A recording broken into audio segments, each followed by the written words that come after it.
여러분 안녕하세요. 오랜만에 이 자리에서 다시 페북 라이브로 여러분들을 만납니다. 오늘은 제가 그동안 아주 오랫동안 꿈꿔왔던 그런 페북 라이브를 시작합니다.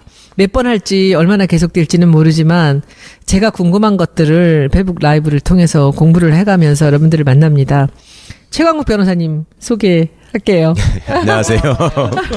그 옆에 또 우리 종편의 황태자 우리 김남국 변호사님이십니다. 안녕하세요. 김남국 변호사입니다. 제가 이분들을 모신 이유는 요즘에 이제 검찰 개혁에 대한 얘기 많이 나오지 않습니까? 제가 전국구 팬이거든요. 정봉주 전 의원의 전국구 팬인데 제가 전국구 팬이 된 이유는 최강욱 변호사님 때문이에요. 말씀을요. 항상 검찰 얘기 나올 때마다 너무 속 시원하게 얘기도 잘해주셨고 그리고 또 뭐 포터블 포탈 그 말 같이 정말 상식이라든지 이 여러 이 방면에서 굉장히 속 시원하게 얘기를 잘해주셔서 제가 그게 재밌어서 전국구를 하나도 빼놓지 않고 다 봤습니다. 그래서 언젠가 이 검찰에 대해서 한번 최강욱 변호사님하고 얘기를 좀 해보고 싶다라는 생각을 해서 한번 말씀을 드리고 제가 언젠가 페북에 쓴 적이 있었을 겁니다. 최강욱 변호사님 모시고 검찰도 알아야 바꾼다. 이런 얘기들을 한 적이 있었는데 오늘이 바로 그날입니다. 그래서 오늘 모시고 이제 검찰에 대한 얘기를 들으려고 하는데 제가 너무나 아는 게 없습니다. 제가 정치만 모르는 것이 아니라 경제도 몰랐고 그리고 검찰은 더군다나 모릅니다. 그래서 오늘 김남국 변호사님을 제가 급히 수혈을 해서 함께 같이 이 전문적인 부분들은 함께 서로 질문하며 대답하며 그렇게 하려고 합니다. 오늘은 이 첫날인데 준비도 저는 아무것도 안 했습니다. 변호사님한테 제가 부탁을 드렸죠. 네. 우리가 국민들한테 이 검찰이라는 조직이 저 하늘 위에 있는 조직 같고 담 밖에 있는 조직 같고 우린 전혀 알지 못하는 조직 같이 느껴졌습니다. 그런데 이 검찰이 좋지 않은 일로 벼랑간 국민 앞에 나타났어요. 개혁을 해야 된다는데 왜 개혁을 해야 되는지 이런 전반을 얘기하기에 앞서서 이 검찰에 대해서 얘기 좀 해주세요. 검찰 조직은 도대체 어떤 조직입니까? 네. 사실은 이거 시작하면서 제가 진짜 여러 가지로 어깨가 무거운데요. 마음도 무겁고. 왜냐하면 공 선생님께서 하시는 걸 제가 하나도 안 빼놓고 다 봤거든요. 근데 뭔가 공 선생님처럼 말씀을 똑부러지게 천천히 해야 된다는 생각도 들고 공 선생님이야말로 정말 실무나 이론을 다 겸비하신 분인데 저는 그런 정도의 수준은 안 돼서 들으시는 분들이 좀 너무 실망하지 않을까 걱정은 하는데 검찰이 오늘날 이렇게 부각되고 국민적인 관심사가 되게 한데 우병우 공이 제일 크죠, 뭐. 아, 그렇구나. 네. 우병우가 보여주는 모습으로 지금 어떻게 보면 검찰이 가지고 있는 모든 문제들이 집약돼 있다고 할 수 있고, 근데 우병우 같은 검사가 박근혜 시대에 갑자기 태어난 새로운 유형의 어떤 검사 내지는 검찰 출신의 인사가 아니라는 게 이제 우리나라의 비극이죠. 이제 역사적으로 따져보면 그 원조들을 거슬러 올라갈 수 있는데 제가 이제 이번에 무슨 권력과 검찰이라는 책을 하나 내면서 그런 얘기를 했습니다. 이제 검찰이 지금 괴물이 되고 말았는데 원조를 따져서 올라가 보면 신직수라는 분이 있고요. 맞아요. 신직수. 기억나요. 유신 시절에 진짜 유명했던 사람입니다. 신직수, 그다음에 김기춘, 그다음에 박철원, 우병우 이렇게 이어지는 일종의 이제 계보가 있습니다. 계보. 악명이네. 네. 신직수라는 사람은 소위 출세의 관점에서 보자면은 30대에 검찰총장을 하고 그다음에 법무부 장관을 거쳐서 중앙정보부장까지 한 사람이고요. 그 신직수가 키운 사람이 김기춘이고. 아, 그래요? 네. 김기춘이 젊은 나이에 발탁돼서 그렇게 승승장구할 수 있었던 거는 신직수가 없었으면 불가능한 일입니다. 그다음에 이제 박철원이라는 인물은 5060의 소위 황태자라고 등장을 해가지고 일세를 풍미했던 사람이고 죽을 뻔했던 김기춘을 또 살려준 사람이기도 하고요. 박철원 씨가. 그다음에 우병우 같은 사람은 이제 박철원이 맹활약을 하던 시절에 대학 시절을 보내면서 나도 얼른 자라서 박철원 같은 사람이 될 거야. 이런 꿈을 길러서 결국은 박철원보다 더 심한 사람이 되고만 그런 불행. 근데 잠깐.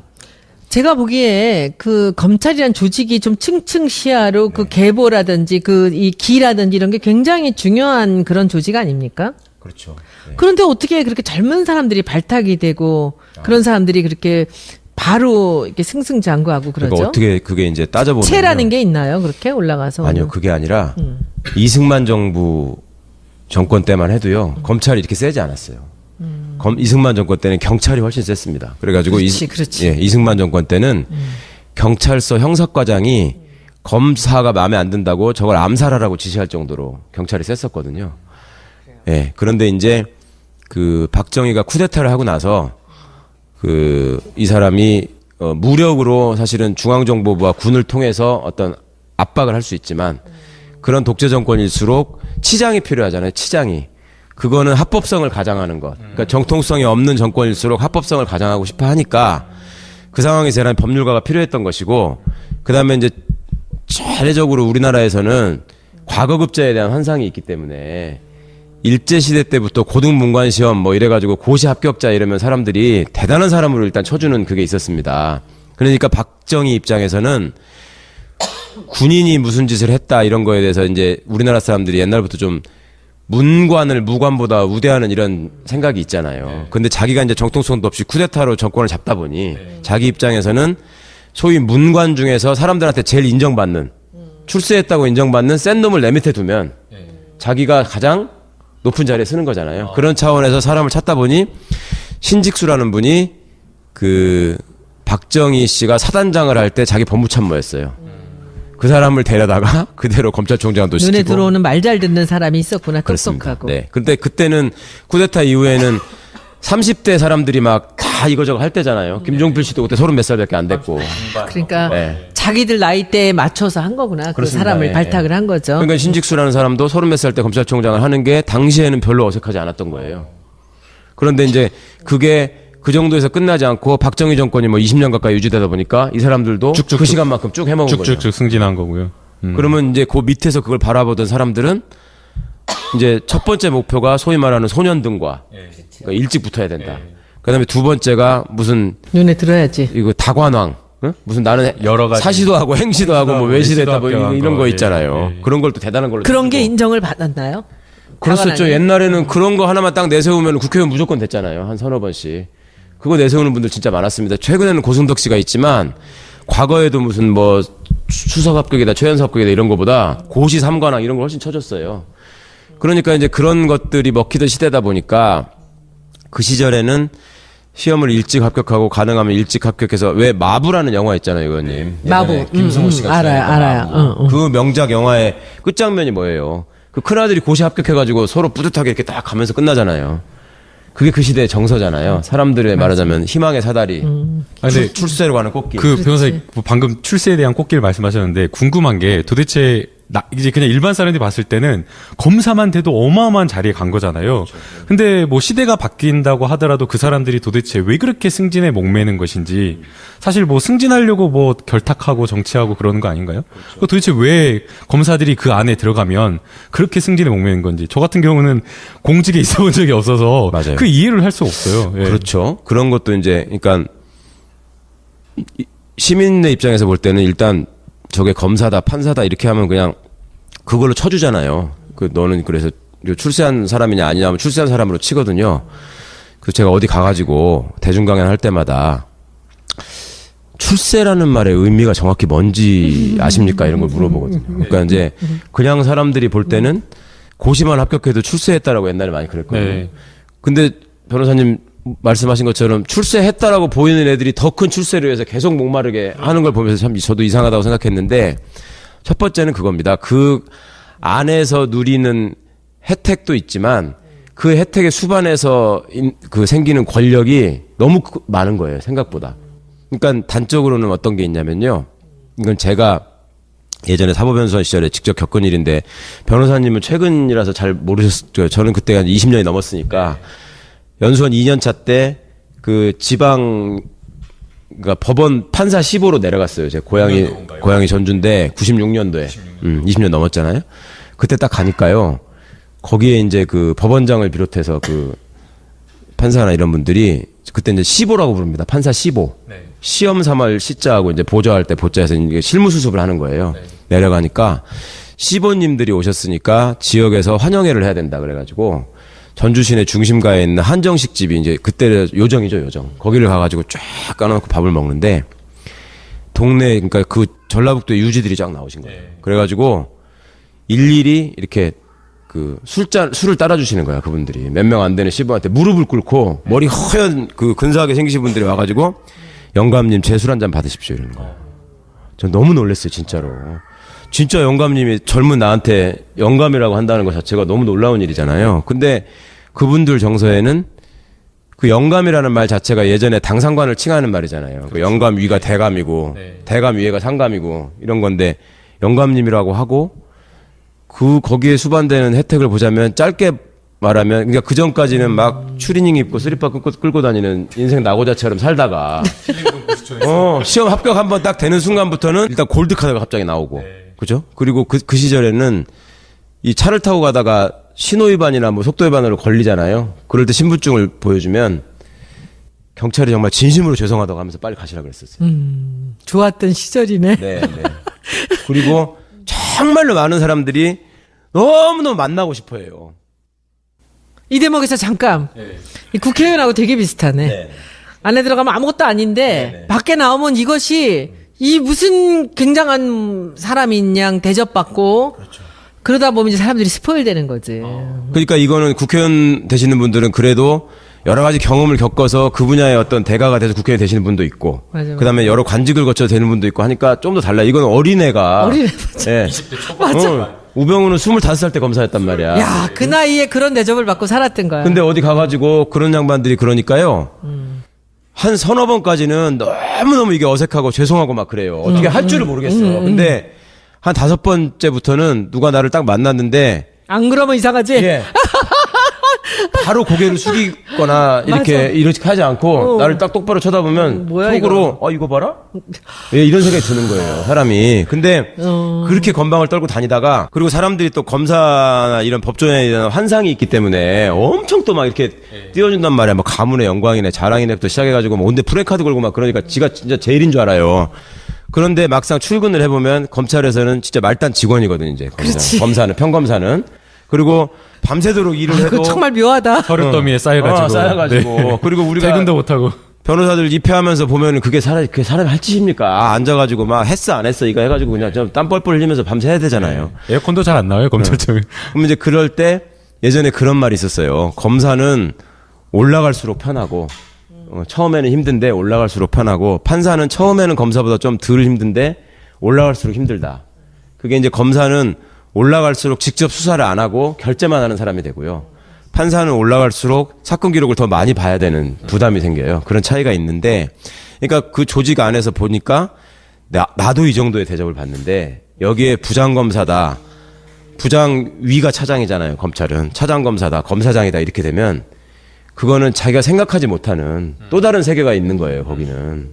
그러니까 꿈을 갖게 되겠네. 그럼요. 거기가 평검사로 초짜가 검사로 어디 지방에 발령이 나도요. 한 20년 전까지만 해도 관내 모든 골프장에 가면은 회원 대우라고 말은 그렇게 하면서 사실상 공짜예요. 지금도? 네? 옛날에? 예전에요. 네.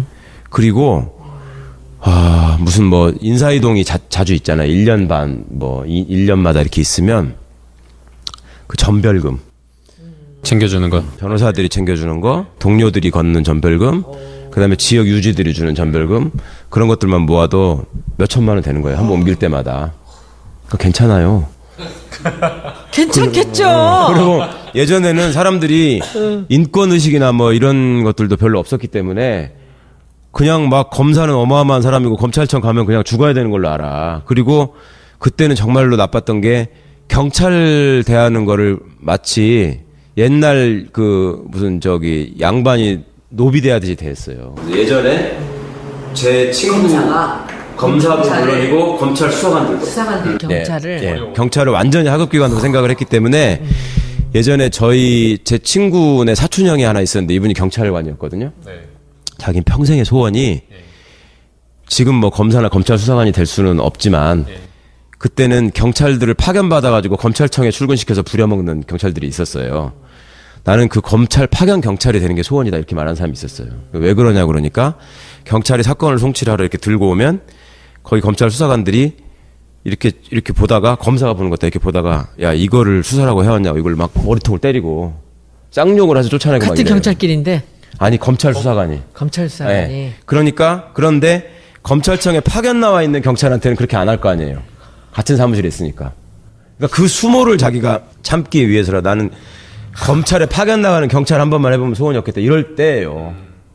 그러니까 뭐 일만 잘하면야 그 열심히 일만 잘하면야 뭐 승진을 어디까지 하든 아무 상관이 없는데 근데 이제 문제가 결탁하는 거 아닌가요? 그 뭐 내부에서 사건 정치적인 어떤 사건이 왔을 때 그것을 정치권의 입맛에 맞는 어떤 처리, 예컨대 뭐 미네르바 사건이라든지 아니면 PD수첩 사건이라든지 뭐 정현주 KBS 사장을 쫓아내기 위해서 이거 전부 다 무죄 나온 사건인데 다 이제 그게 결국에는 그럼 자기들끼리 그 결탁을 하는 거예요? 그러니까 이제 결탁을 내부에서? 하는지 아닌지는 모르지만 근데 이제 저희가 봤을 때는 결탁하지 않으면 그렇게 될 수가 없는 거예요? 그 예컨대 PD수첩 같은 경우에는 그 임수빈 부장검사였죠.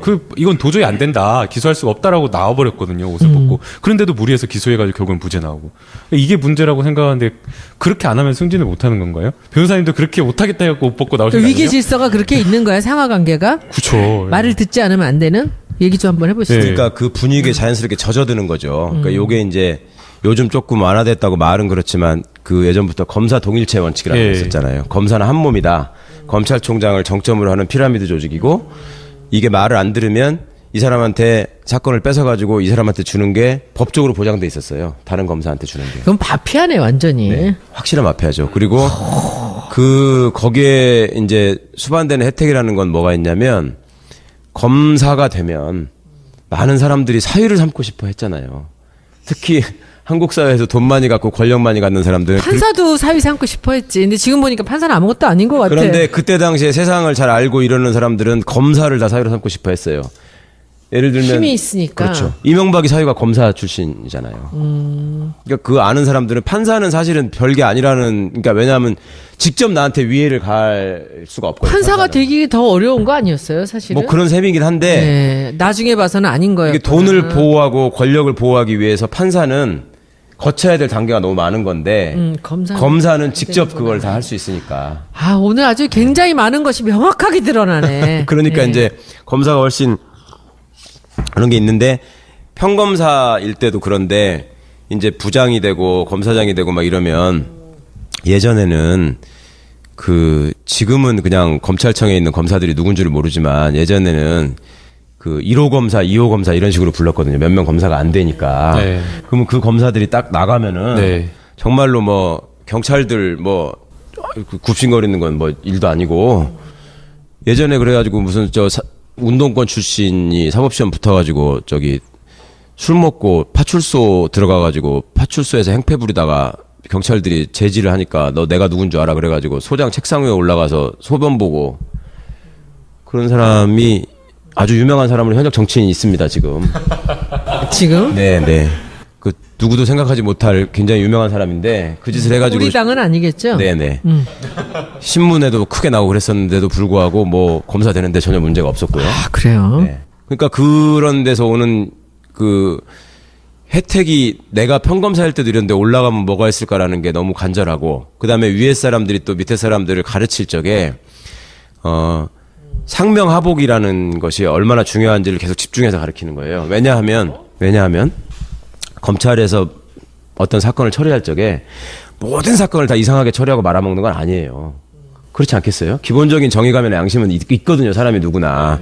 그런데 소위 말해서 권력이 개입되는 사건. 정치적인 사건. 그렇지. 네. 그다음에 뭐 그 동네 유지가 개입돼가지고 누군가가 이렇게 힘 있는 사람이 백을 있는 쓰는 사람, 사건. 돈 있는 사람. 이런 사건들이 일부 있단 말입니다. 그러면 한번 생각해 보세요. 검사가 형사소송법상에 보면은 독립된 관청이잖아요. 그러니까 검찰청의 장을 검사장이라고 부르는 거 아니에요. 그러니까 검사 하나하나가 개별적으로 결정을 내릴 수 있는 관청이에요. 그러면 검사 혼자서 수사를 해가지고 이게 죄가 된다 안 된다 판단을 하고 재판을 회부를 해야 되겠다 말아야 되겠다 이거를 결정하는 게 소위 기소독점주의, 기소편의주의로 보장이 돼 있으면 검사가 일을 열심히 하면 되는 것이고 그다음에 그 위에서 혹시 이 사람이 경험이 부족하거나 또 일이 바빠가지고 다른 거를 못 봐서 시야가 좁아서 피해가 생길 것 같으면 부장검사 정도가 있어가지고 컨트롤 해주면 되잖아. 같이 하면 되잖아. 근데 그 위에 차장검사, 검사장, 또 대검찰청의 간부들 이 사람들은 왜 있는 거예요? 그거 생각해 보셨어요? 그 사람들은 왜 있을까? 그 사람들 직접 수사를 안 하거든요. 그런 사람들이 있어야 되는 이유는 솔직히 말하면 한 가지예요. 그런 미묘한 사건들에 개입해가지고 자기 방향으로 끌기 위해서 있는 거죠. 가장 최근의 걸 이야기하면요. 그 세월호 관련해서 123 정장을 업무상 과실치사로 기소를 하는데 이걸 4개월 동안 끌었대요. 근데 이 4개월 적용하지 마라. 네, 적용하지 말라. 근데 이 4개월 동안 끄는 동안 바로 이것을 어떤 제목으로 기소해야 되느냐 말아야 되느냐를 논의한 데가 바로 대검찰청에서. 그럼 그게 회의를 다 주재해가지고. 그렇게 그냥 층층 시야로 다 하나로 엮여 있는 거군요. 네, 피라미드로 쫙 있어가지고 그러니까 윗사람들이 볼 적에 그러니까 상명하복을 강조하고 검찰의 조직 문화, 그다음에 우리는 한 몸이다 이런 걸 강조하는 이유는 뭐냐면 그렇게 애매한 사건이 생겼을 때 자기 의사를 관철시키고 부탁을 해야 될 거 아닙니까? 솔직히 말해서 그 담당 검사한테 그럼 부탁을 할 때 아닙니다. 이건 법이 이렇고 원칙에 대해서 이렇게 해야 되겠습니다. 이거는 검사의 고유 권한이고 제가 할 수 있는 일입니다. 이렇게 했을 때 원래 법에서 정하고 있는 건 뭐냐면 자 그렇게 됐을 때 네가 생각하는 정의의 방향이 법이 정하고 헌법이 정하고 검찰이 정한 원칙과 맞지 않으니 그러면 너는 그 사건을 맡지 말고 다른 검사가 해라. 이게 검사 독립체의 원칙이거든. 근데 그렇게 써먹는 건 아니고 너 내 말을 안 들어? 그러면 다른 검사 시키면 되지. 그리고 그 검사가 자기 말을 잘 듣게 하려면 평소에 무슨 말을 해도 내 말을 잘 듣는 애로 만들어놔야 되는 거예요. 만들어놔야지. 네, 그러니까 예전에는 검사가 부장검사가 되면 반드시 필요한 게 뭐냐면 또 부장검사가 되기 전에 출세하는 검사가 되려면 필요한 게 뭐냐면 스폰서였어요. 스폰서. 후배들을 통솔하고 장악하고 데리고 다니면서 술 먹이고 해가지고 내 사람으로 만드는 게 제일 좋잖아. 그래서 폭탄주니 뭐 이런 게 거기서 네, 룸사롱이니 이런 그렇습니다. 거. 어디 가서 이제 신임 검사가 가면은 자기 부장의 역량을 판단하는 기준이 우리 부장이 술 사준다고 데리고 나왔을 때 누가 나와서 돈을 내느냐. 그러니까 이제 동네 형님이 나와서 내는 사람이 있을 수 있고, 그렇죠? 들을수록 제일 더러워지네 점점 더. 그러니까 다 이런 그런 건 세상이 아닌데. 진짜 있었구나. 다 그런 건 아닌데 그랬었죠. 그러니까 그냥 변호사가 나와서 내는 경우가 있을 수 있고 동네 형님이 내는 사람이 있을 수 있고 어떤 사람은 삼성그룹의 전무가 나와서 내는 사람이 있을 수 있고 그게 말하자면 레베루지 레베루. 이제 그런 것들에 의한 경쟁. 또 예전에는 검사 출신으로 중간에 나오면 변호사로서 땅짓고 헤엄치기로 돈을 버는 게 보장돼 있었고 숫자가 너무 적었으니까요. 네. 그리고 그걸 바탕으로 해서 정계로 진출해서 국회의원이 되거나 이런 것도 전혀 힘든 일이 아니었고 웬만하면 사람들이 경력에 검사가 있고 무슨 대학을 나왔다 뭐 이러면 다 찍어주잖아. 그러니까 세상 사는 방식은 조직 안에 있을 때 최대한 힘을 발휘할 수 있는 자리에 가서 또 그 자리에서 네트워킹을 할 수 있는 소위 기득권 세력하고 연계망을 가지고 그러기 위해서는 장가를 누구한테 가느냐도 중요한 것이 되는 것이고 예. 그 출세의 욕망을 달성하려면 그리고 이제 그거를 이용하려고 호시탐탐 대기하고 있는 사람들이 주변에 항상 있고 검사는 막강한 권한을 가지고 있고 그러니까 서로 공종 공생이 되는 거죠. 아니 근데 검찰 조직이 그렇다는 걸 사람들 다 알았을 거 아니에요. 정치권에서 다 알 거 아니에요. 알죠. 네. 근데 왜 그걸 그냥 놓고 있었어요? 아 그거는 정치 권력 입장에서 편하거든요. 그러니까 의원님이 대통령이 되셨어요. 대통령이 되셨는데 대통령 되기 전에 정말 나한테 이상하고 나쁜 짓을 한 만한 사람이 하나 있었어요. 정적이 있어. 예를 들면. 그러니까 박정희 같으면 김대중 씨가 있어. 그러면 김대중 씨를 어떻게든 처리를 하고 싶잖아요. 보기 싫으니까. 그러면 그럴 때 한 사람한테 얘기해가지고 야 저걸 죽여 이렇게 하는 게 좋겠습니까? 한 세 사람한테 니네가 협동해가지고 쟤를 죽일 방법을 만들어봐 이게 좋겠습니까? 한 사람한테 하는 게 좋잖아요. 그러니까 한 놈한테 몰아놓고 힘을 야 네가 해결해. 그러면은 제일 좋은 거예요. 그러니까 이게 유명한 말씀이 있는데 예전에 김영삼 대통령이 소위 문민정부를 표방하면서 대통령이 돼가지고요. 검찰 총장한테 뭐라고 했냐면 야 내가 장관 20명하고 검찰총장을 안 바꾼다. 내가 대통령 해보니까 검찰총장이 어떤 건지 내가 알았다. 이 얘기를 했어요.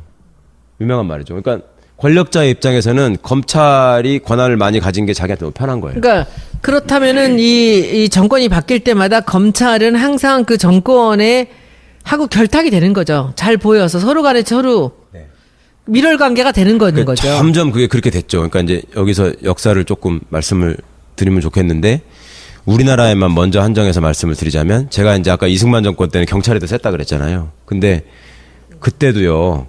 지금 이제 이 기소독점주의, 기소편의주의, 검사 동일체의 원칙, 그다음에 수사지휘권 뭐 이런 것 때문에 검찰이 세고 경찰이 하급기관처럼 돼 있다 말씀드렸잖아요.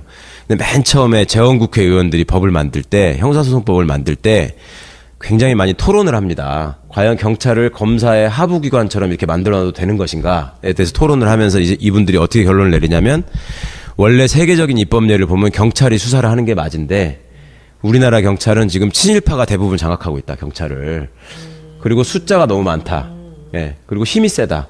근데 얘들한테 막강한 권한을 주면 정말로 우리나라는 큰일 난다. 그러니까 차라리 숫자도 적고 그래도 공부 한 자라도 더한 시험을 통과한 검사들한테 그 권한을 줘서 얘들을 법적으로 통제하게 하자. 맨 처음에는 그런 생각으로 검사한테 그 권한을 몰아준 거였어요. 처음에는. 근데 그때는 그렇게 해도 별 문제가 없었던 게 경찰 자체가 조직력이 강하고 워낙 셌기 때문에 검사가 그 권한을 가지고 경찰을 이래라 저래라 할 수가 없었어요. 경찰이 더 세니까. 그런데 이게 이제 4.19 혁명이 있었잖아요. 그러고 나서 2공화국이 딱 출범하면서 그때 2공화국 국회에서 뭘 논의하냐면 야, 이제는 우리가 민주정부를 수립을 했으니 검사의 권한을 세계적인 추세와 입법례에 맞게 돌려놔야 된다, 제자리로. 그 얘기를 그때 이미 했어요. 검사가 세지도 않을 때인데도 불구하고 그냥 사회적으로 검사가 좀 더 명예로운 직업이었을 뿐이죠. 실제 권한은 있지만. 그런 상황에서 2공화국 의원들이 그 얘기를 했다고요. 왜 그랬겠어요? 아무리 봐도 이런 권한을 가진 조직이 없는 거야, 세계적으로. 그러니까 놔두면 이거 문제가 되겠다 싶어가지고 그때 이제 민주주의에 대한 논의를 하면서 그렇게 하려고 했어요. 그래서 그 법안을 하려고 하는데 쿠데타가 나버린 거지. 예. 그래가지고 이제 박정희가 대통령이 된 거고, 박정희가 대통령이 된 입장에서는 자기가 바로바로 써먹을 수 있는 물리력은 대표적으로 군이 있었고, 그 다음에 중앙정보부를 창설했기 때문에 검사는 걔들이 쓰는 그 소위 말하는 직접적인 물리력, 깡패로서의 물리력을 합법화시켜주는 도구로서 검사가 필요했던 거예요, 처음에는. 그러니까 검사들을 이렇게 해가지고 이제 썼었는데, 이게 이제 점점 망가져가는 게 뭐냐면 아이러니하게도 이게 전두환이 때문에 이렇게 된 거예요. 그러니까 전두환이 보안사령관으로 있었기 때문에 쿠데타를 할 수 있었잖아요. 이것도 의원님들이 꼭 바꿔주셔야 될 법 중에 하나인데, 우리나라가 내일이라도 계엄령이 선포되면 전두환이 당시에 합동수사본부장이었거든요. 김재규 시해 사건을 수사하는 책임자였던 이유가 그 계엄법에 나와요. 계엄법에 보면 당시 보안사령관, 지금은 기무사령관이라고 하는 게 합동수사본부장이 돼가지고 경찰, 검찰, 뭐 중앙정보를 다 장악하게 돼 있어요. 통합해서 지휘하도록. 지휘하도록 돼 있거든요. 근데 그 법이 지금도 똑같아요. 그래요? 네. 그걸 가만둬요? 의원님들이 관심이 없으니까, 모르니까. 전두환이만 아니, 해먹고. 그 율사 출신들 그렇게 검찰 출신도 많은데 그거를 왜 그냥 두고 있지? 그러니까. 지금 별 그런 거 관심이 많아요. 없는 거죠. 네, 그런 거 많아요. 그러니까 저 챙겨서 하나씩 좀 주세요. 설마 우리나라에 그런 일이 또 있겠어? 이런 생각을 하는 것도 있고, 어쨌거나 그때 보안사령관이 돼가지고 전두환이 중앙정보부를 때려잡습니다. 왜냐하면 중앙정보부장인 김재규가 대통령을 죽였잖아요. 그러니까 중앙정보부가 명분이 범죄 있는 거지. 집단이 돼가지고 때려잡은 거예요. 명분이 있는 거지. 네. 군기 잡고. 그때 중앙정보부가 이제 보안사 밑으로 들어갑니다. 보안사 밑으로 들어가는데 그때 중앙정보부에서 파견 나가 있던 잘 나가는 검사가 김기춘이에요. 그렇죠? 신직수가 중앙정보부장을 하면서 데려다 놓고 대공수사국장을 시켰던 거기서 김기춘이 눈에 들어서 네. 올라가는구나. 그때 이제 김기춘이 죽을 뻔했어요. 보안사가 중앙정보부를 치니까 중앙정보부의 핵심이 김기춘이니까 먼저 가장 먼저 쳐야 되니까요. 아웃되는 거였는데 바로 줄을 탔구나 또. 김기춘이 그때 박철원을 찾아갑니다. 아, 그 이야기가 거기서 나오는군요. 박철 찾아간 게. 박철원은 TK의 황태자고 노태우하고도 뭐 그 친인척 관계가 있고 박철원을 찾아가가지고 나를 살려달라. 그래가지고 김기춘이 박철원을 살려줍니다. 살려주고 나중에 이제 박철원이 검찰총장도 되고 법무부 장관도 되고 전두환 밑에서 그렇게 되거든요. 그런데 그때 이 사람들이 이제 그전에는 박정희 때까지만 해도 물리력을 통해서, 그러니까 국회의원들이 의원님처럼 막 어디 가서 이렇게 여당이 시위하는데 동영상 찍어가지고 올리시고 막 이렇게 조롱을 하면 예전 같으면 바로 중앙정보부에 잡아가 바로 고문을 했단 말이에요. 아, 진짜로? 그럼요. 예전에 진짜? 예. 그래가지고 그때 고문당하고 병신된 사람들 많아요. 옛날 야당 진짜? 의원들 중에. 국회의원을? 그럼요. 바로 잡아다가 아니 진해 당 사람들도 저 지시한 거 따르지 않았다고 코터를 반을 뽑아버려가지고 그러니까 자유당 시절에? 공화당 때. 공화당 때, 네. 공화당 때. 맞아, 공화당 맞아. 여당 의원들도 그렇게 했는데 야당은 어쨌겠어요. 바로 잡아다가 그렇게 하는 건데 오. 이제 전두환 때부터는 뭔가 합법성을 더 가장해야 될 필요가 생긴 거예요. 그러니까 그렇게까지는 못하고 이제 그 중앙정보부나 그러니까 보안사가 여전히 발호를 하면서 대공사건 같은 거 막 만들잖아. 학원 간첩 사건 이런 거 막 만들고.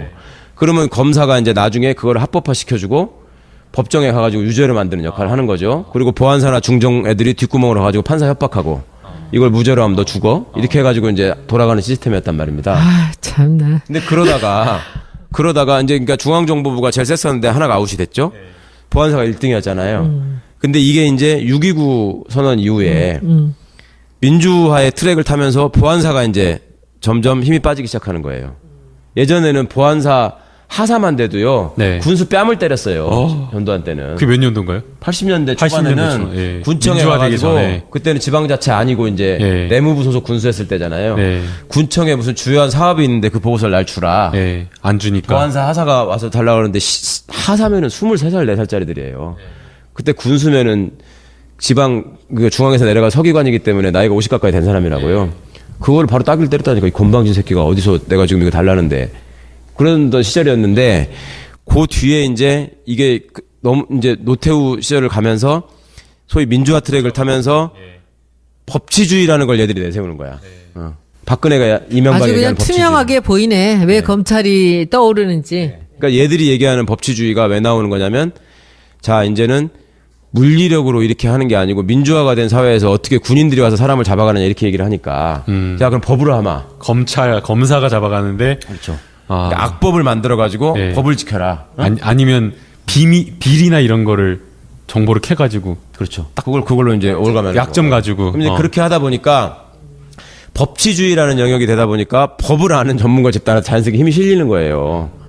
그 전에 힘으로 할 때는 보안사가 세냐 중앙정보부가 세냐 이랬지만 이제 법치주의라는 거 어쨌거나 겉으로 표방을 하니까 그 법의 틀에 제일 잘 맞춰주는 사람이 대통령 입장에서 제일 이쁘고 제일 써먹기가 좋은 사람이 편한 되는 거지. 거죠. 그렇죠. 제일 좋아지는 거죠. 거기만 장악하면은 다 되니까. 네. 그래서 그때 무슨 일이 벌어지냐면 박철원이 전두환 이제 노태우한테 건의를 해가지고요.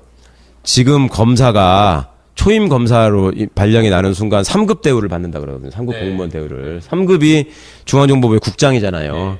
그렇게 된 게 박철원 때문에 그렇게 된 겁니다. 박철원이 검사는 우리 정권을 지탱하는 두 기둥 중에 하나입니다. 하나는 군대고 하나는 검사다. 그래서 그때 육법당이라는 말이 나오거든요. 육사하고 서울법대가 연합을 해서 정권을 유지한다.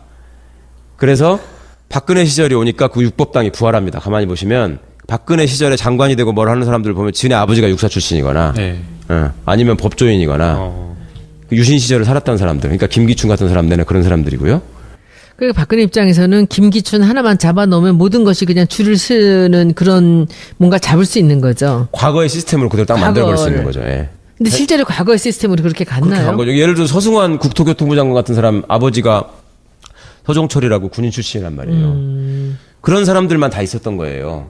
막 그렇게 그러니까 육법당이라는 게 되게 중요한 키워드입니다. 그러니까 그 시절에 그때 한 게 뭐냐면은 군인의 그 의전 서열을 높이고 검사의 서열을 높입니다. 그러니까 검사가 높아지니까 판사도 따라서 올라갑니다. 이 서열이.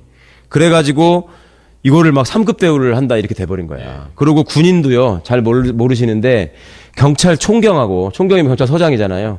되게 폼 잡고 다니잖아. 경찰서장은. 경찰서 총경이 직급으로 따지면 군인 소령하고 똑같아요. 그때 이걸 올려놔가지고. 지금도 그 상태 그대로예요?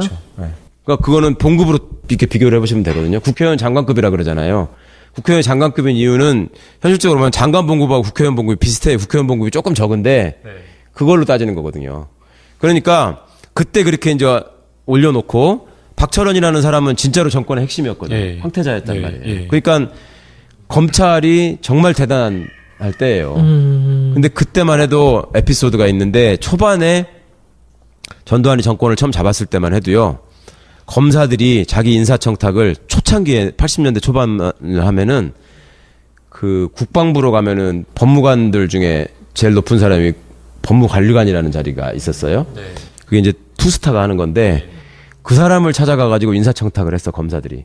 그 사람이 누구였냐면 전두환이가 사단장할 때 법무참모했던 사람이야. 아하. 그러니까 옛날 신직수를 떠올리면서 예. 그렇게 했던 거예요. 아, 그런데 전두환 때도 박정희 시스템이 어느 정도 유지되다가 예. 그렇게 노골적으로는 못하다가 노태우 이후에부터는 이제 법치주의라는 걸 통해서 합법성을 가장하게 되니까 검찰이 완벽한 힘을 갖게 되는 거예요. 그러니까 이제 넘버원이 되는 거예요. 그때부터. 예. 그리고 이제 그 뒤로는 노태우 입장에서 정권을 유지해야 되기 때문에 검찰하고 당연히 협력을 했어야 되죠. 박철원을 통해서. 그 다음에 김영삼 대통령이 됐지 않습니까?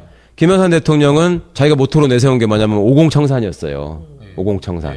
그래서 그때 무슨 일이 생기냐면 그의 김영삼 정권이 들어설 적쯤에 그 12.12 5.18 사건을 가지고 전두환 노태우를 내라는 못죄 뭐 이런 걸로 반란죄 이런 걸로 이미 누가 고발을 합니다. 네. 근데 검찰이 먼저 기소유예를 했잖아요. 네. 그때 남긴 유명한 말이 성공한 쿠데타는 처벌할 수 없다. 그랬죠. 예. 예. 그 당시에 그 단어를 썼던 서울지검 공안부장이 나중에 이제 유명한 한나라당 국회의원이 되죠 또. 누구신가요? 장윤석이라고 아. 그 유명하신 분입니다. 그렇게 됐는데 그러고 나 조금 있다가 다시 김영삼 대통령이 문민정부가 군사독재정부하고 차별화된 게 뭐가 있어야 되는데 예. 이 양반이 그때 금융실명제 뭐 이런 것들 했지만 하나회 척결을 했잖아요. 예. 어느 날 갑자기 표를 잡아서 확 떼버리고 계급장을 다 뜯어버리고 너 내려가 이렇게 했단 말이에요. 그러면서 이걸 정리를 하려고 할 때 오공청산을 해야 되는데 그때 처벌을 해. 그러니까 이미 기소유예를 해가지고 처벌이 안 되는데요. 일사부재리의 원칙이 있거든요. 이렇게 얘기했어요. 그러니까 김영삼 대통령이 야 무슨 소리야. 법은 정치의 신여야. 만들어 법을. 그래가지고 특별법을 만듭니다. 특별법을 만들어가지고 다시 전두환 노태우를 수사해가지고 기소를 하고 검찰이 사형 구형을 하고 막 이러거든요. 그러니까 법조 출입 기자들이 볼 때는 너무 웃기는 일이잖아요. 엊그제까지만 해도 성공한 쿠데타는 처벌할 수 없다고 당당하게 얘기하던 사람들이 대통령이 한마디 하니까 천하의 죽일 놈이 돼가지고 이거를 막 갖다가 구속하고 막 이러는 거예요. 그러니까 그때 전두환 수사를 했던 부장검사가 최동욱. 그 최동욱 부장검사 밑에 말석검사가 임수빈. 역사가 그렇게 되는 거예요. 그렇게 되는데 그렇게 해서 이제 오공청산을 딱 하는데 시작을 하고 막 이제 갑자기 구속을 하고 막 이러니까 기자들이 물어봤어. 아니 성공한 쿠데타는 처벌할 수 없다면서요. 어떻게 이거는 지금 이렇게 합니까? 대통령 한마디에. 검사님들은 법률가 아니에요? 그러니까 그때 당시에 담당 검사가 뭐라 그랬냐면 우리는 개야. 물라면 물고 아니, 실제 기자한테 그 말을 한 거예요? 실제로. 물라면 물고 노라면 놓는 거야. 이렇게 얘기를 했어요. 굉장히 적합한 표현이네. 아니, 근데 지금 이제 변호사님 말씀 들으니까 어떤 메커니즘에 의해서 그러니까. 이 검찰의 권력이 비디오화되고 막 그러니까. 커졌는지 알 것 같아요. 근데 이제 궁금한 거는 그러니까 하여튼 결론은 네. 그거예요. 네. 민주화가 진행되면서 검찰 권력이 더 강화되고 세졌다. 말았다. 아니, 근데 이런 이제- 아이러니가 있는 거예요. 근데 지금 궁금한 거는 지금은 21세기라서 세상에 투명하잖아요. 네. 뭐 정탁금지법도 생기고 뭐 뇌물 주면 큰일 난다 이거 다 알고 있잖아요. 그리고 이제 검사들은 정말 그 공부 많이 하신 분들이고 그런데 도대체 어떻게 검사들을 통제할 수 있는가? 뭐 저희도 대충은 이야기 들어서 뭐 민정수석이 뭐 해갖고 법무부 해갖고 한다 그러는데 그 힘이라고 하는 게 그러니까 예컨대 뭐 검사가 처리하고 있는 그 개개의 어떤 정치적인 민감한 사건을 도대체 어떤 메커니즘, 어떤 힘에 의해서 그게 이루어졌는가 그게 좀 궁금해요. 그러니까 검사한테 당근을 제시하는 거죠. 너 내 말 잘 들으면, 너 내 말 잘 들으면, 예를 들면 이명박 박근혜 때 똑같은 수법을 썼어요. 예를 들어서 무슨 민간인 사찰 사건 같은 거를 담당한 검사, BBK 사건 같은 걸 담당한 검사, 한명숙 총리 사건 같은 걸 담당한 검사, 네, 그렇죠. 인사 원칙에 어긋나게 파격적으로 좋은 자리를 갑니다. 인사 눈에 띄게요, 눈에 원칙을 무시하고 눈에 띄게 보내요. 아. 그래야지 주목을 하지. 예. 거기에. 그죠? 남들 뻔히 가는 자리에 그냥 보내면 표시가 안 나잖아요. 다음에 그러니까 또 그런 경우 있으면 또 말 잘 듣는 그렇습니다. 거고. 검사들끼리 무슨 얘기를 하냐면 검사가 고생하는 직업이잖아요. 기본적으로 고생하는 직업인데 어떤 자리에 가느냐에 따라서 그러니까 우리가 일반인들이 볼 때는 서울중앙지검 공판부 검사가 있고 서울중앙지검 형사부 검사가 있고 또 서울중앙지검 특수부 검사가 있고 이게 그냥 우리가 볼 때는 다 검사잖아요. 근데 그게 완전 다르거든.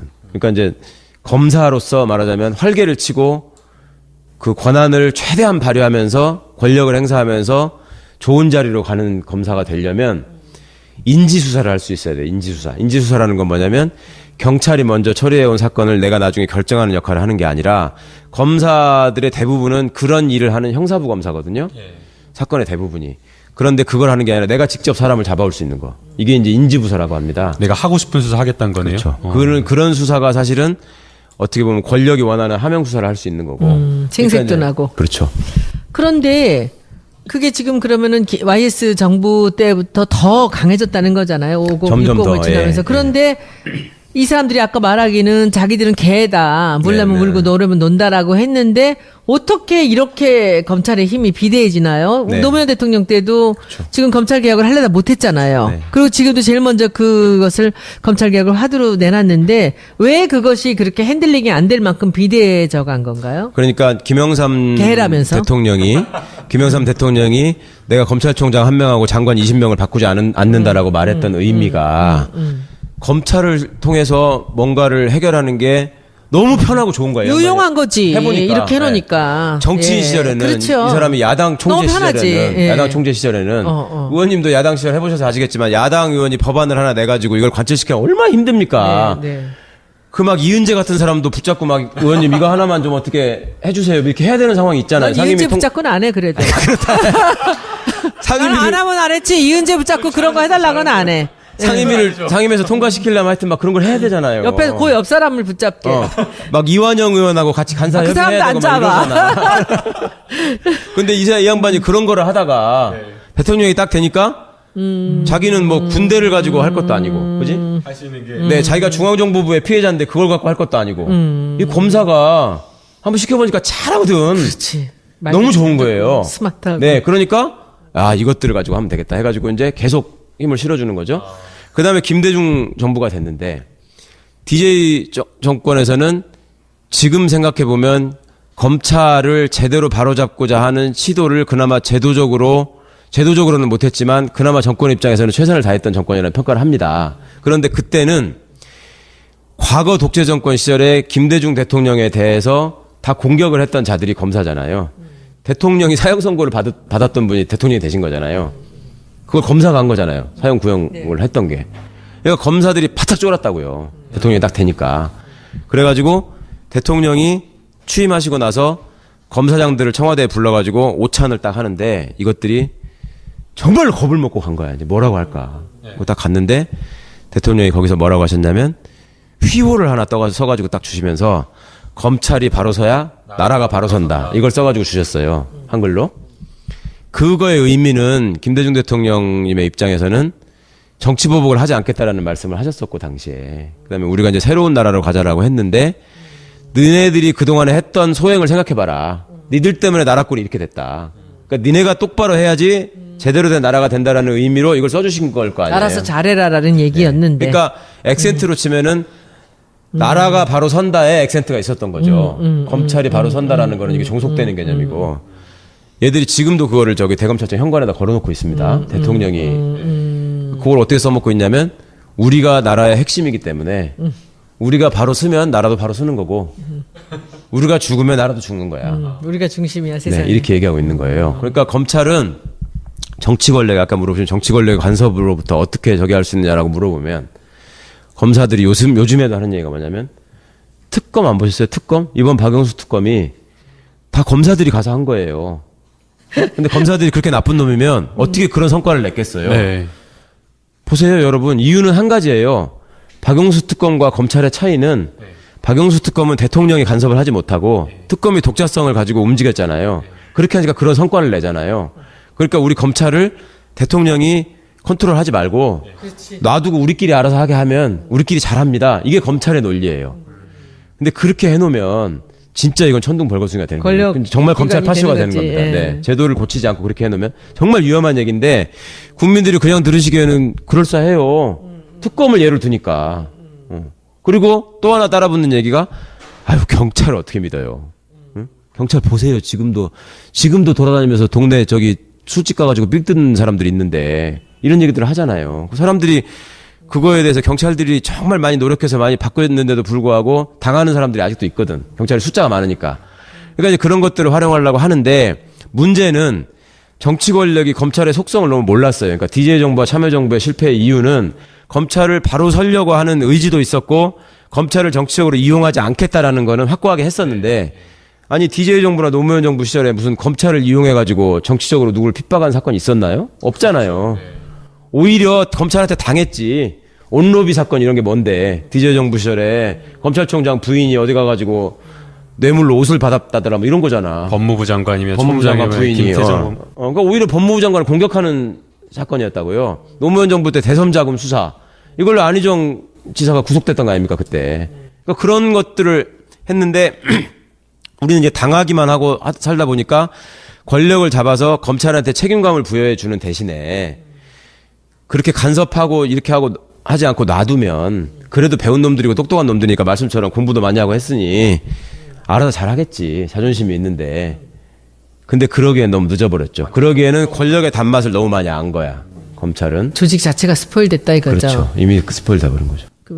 그런데 그러면 지금 노무현 대통령도 못 하셨잖아요. 검찰 개혁에 대한 생각은 있으셨지만. 근데 이번에 이 문재인 정부가 굉장히 운이 좋다라는 이런 얘기들을 많이 하는데 우병우, 김기춘 같은 경우들도 사실은 우리가 검찰 개혁을 하기에 굉장히 좋은 빌미를 제공한 거라고 볼 수 있겠네요. 진짜 큰일 했죠. 그쵸? 네, 훌륭한 사람들이에요. 근데 하여튼 김기춘이라는 분이 그렇게 검찰의 어떤 그런 권한이나 그런 세력 같은 것들을 이 정권하고 가장 결탁을 잘해서 많은 혜택을 본 사람이라고 볼 수 있겠네요. 그럼요. 그러니까 김기춘 씨가 잘하는 게 뭐냐면 국면 전환입니다. 국면 전환. 그동안에 김기춘 씨가 박근혜 씨 입장에서 김기춘 씨를 평생의 은인으로 생각한다는 거잖아요. 왜냐하면 자기 어머니를 암살한 문세광이라는 사람한테 자백을 받은 검사가 김기춘이다. 요거 기억 때문에.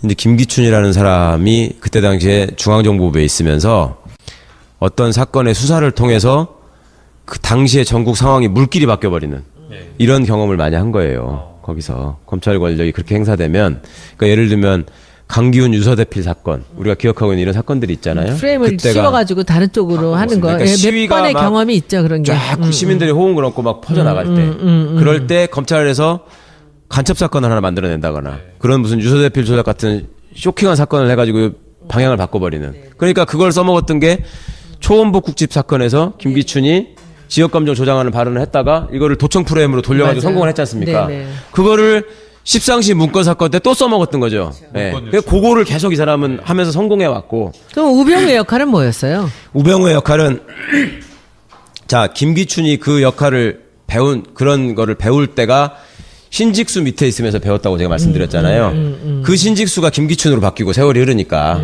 김기춘이 우병우로 바뀐 거예요. 똑같은 거예요. 똑같은 걸 배웠구나. 네, 그러면. 똑같은 거예요. 그거를 요렇게 한마디만 해도, 그러니까 딱 했을 때, 이게 컵만 이렇게 손잡이만 돌리고 있어도, 저 사람이 지금 커피가 먹고 싶은가 보다 해서 커피를 따라주는 사람과 이 컵을 돌리고 있으니까, 뭐 컵이 더러운가요? 해서 컵을 씻는 사람과 이건 너무 차이가 있잖아요.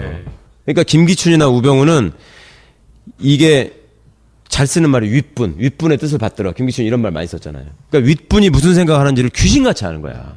거기다가 딱 맞추는 맞춤형 수사를 갖다가 딱 바치기 때문에 그게 권력자가 안 돼본 우리 입장에서는 나쁜 짓이라고 생각하지만 권력자 입장에서는 그렇게 편하지, 이쁜 사람이 이쁘지. 없죠. 관저에서 맨날 드라마만 보신 박근혜 전 대통령 입장에서는 진짜 편한. 그렇죠. 알아서 다 해주니까. 뭐 잘못되면은 바로 국면을 바꿔주고. 그것뿐입니까? 대통령 비서실장이 대법원장의 고등학교, 대학교 직속 선배였어요. 지금 대법원장에. 그러면 옛날 사람들 개념으로 소위 옛날 명문고등학교를 나오고 서울대를 다녔다는 사람들의 그 유대가 의원님도 아시잖아요. 경기고 서울대, 소위 뭐 경남고 서울대, 대전고 서울대, 전주고 서울대 사람들이 갖고 있는 그 엘리트 의식과 그 끈끈한 연대 의식이 있거든요.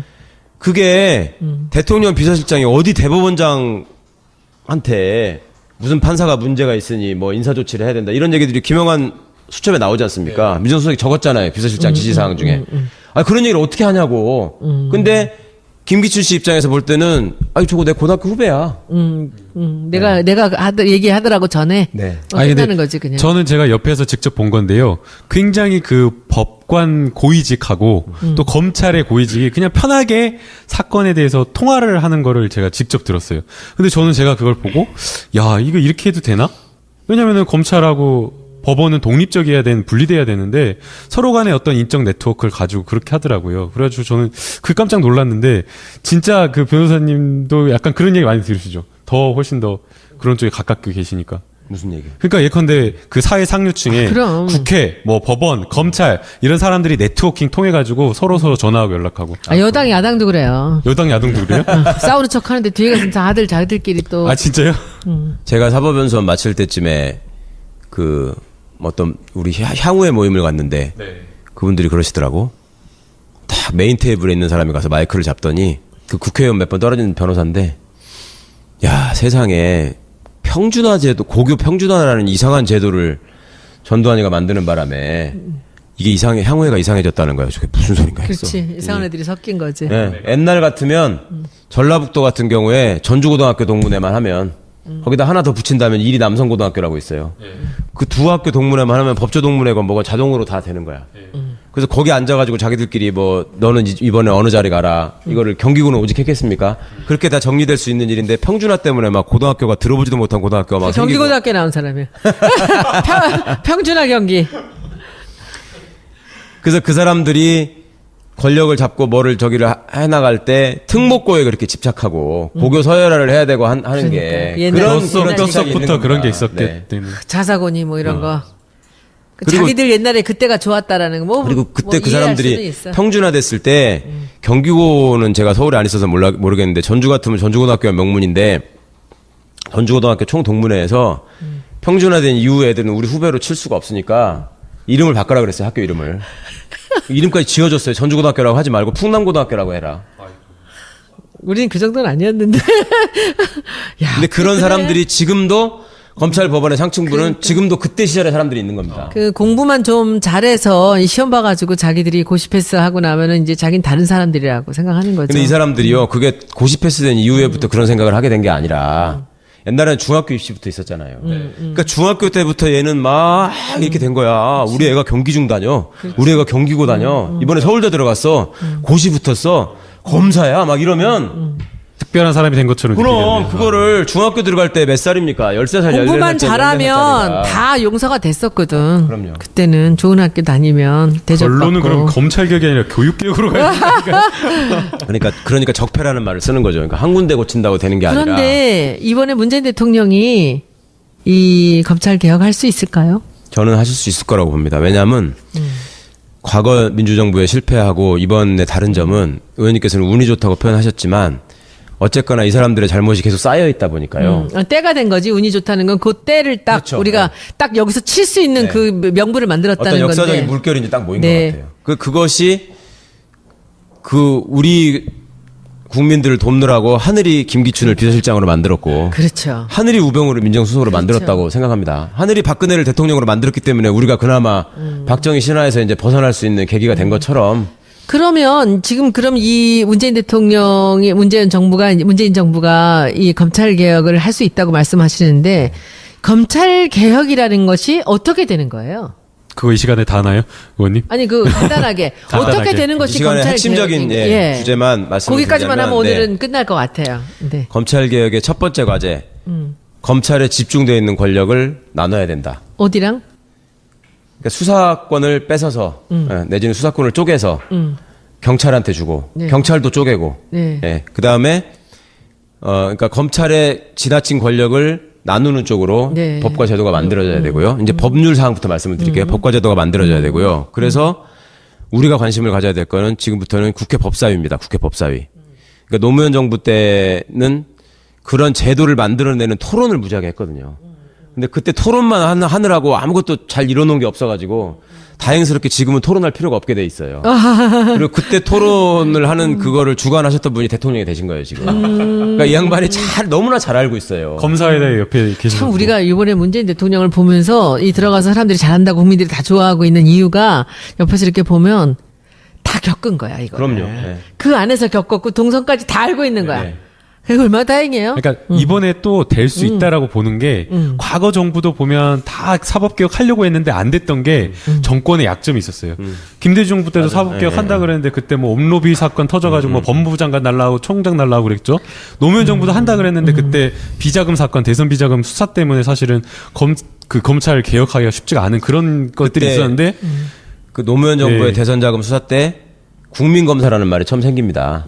안대희 당시 대검 중수부장이 지금 박영수 특검처럼 국민들이 막 꽃다발을 보내고 개혁한다고 그러니까 하기가 어려운 그렇죠. 거죠. 근데 그러니까 밀어붙이기가 그런 문재인 대통령은 도덕적으로 흠결이 없기 때문에 약점 잡힐 게 없다고 없죠. 봐요. 예, 그래서 저는 가능할 거라고 봅니다. 자, 그러니까 일단 권한을 쪼개고 뺏는 게 중요하고요.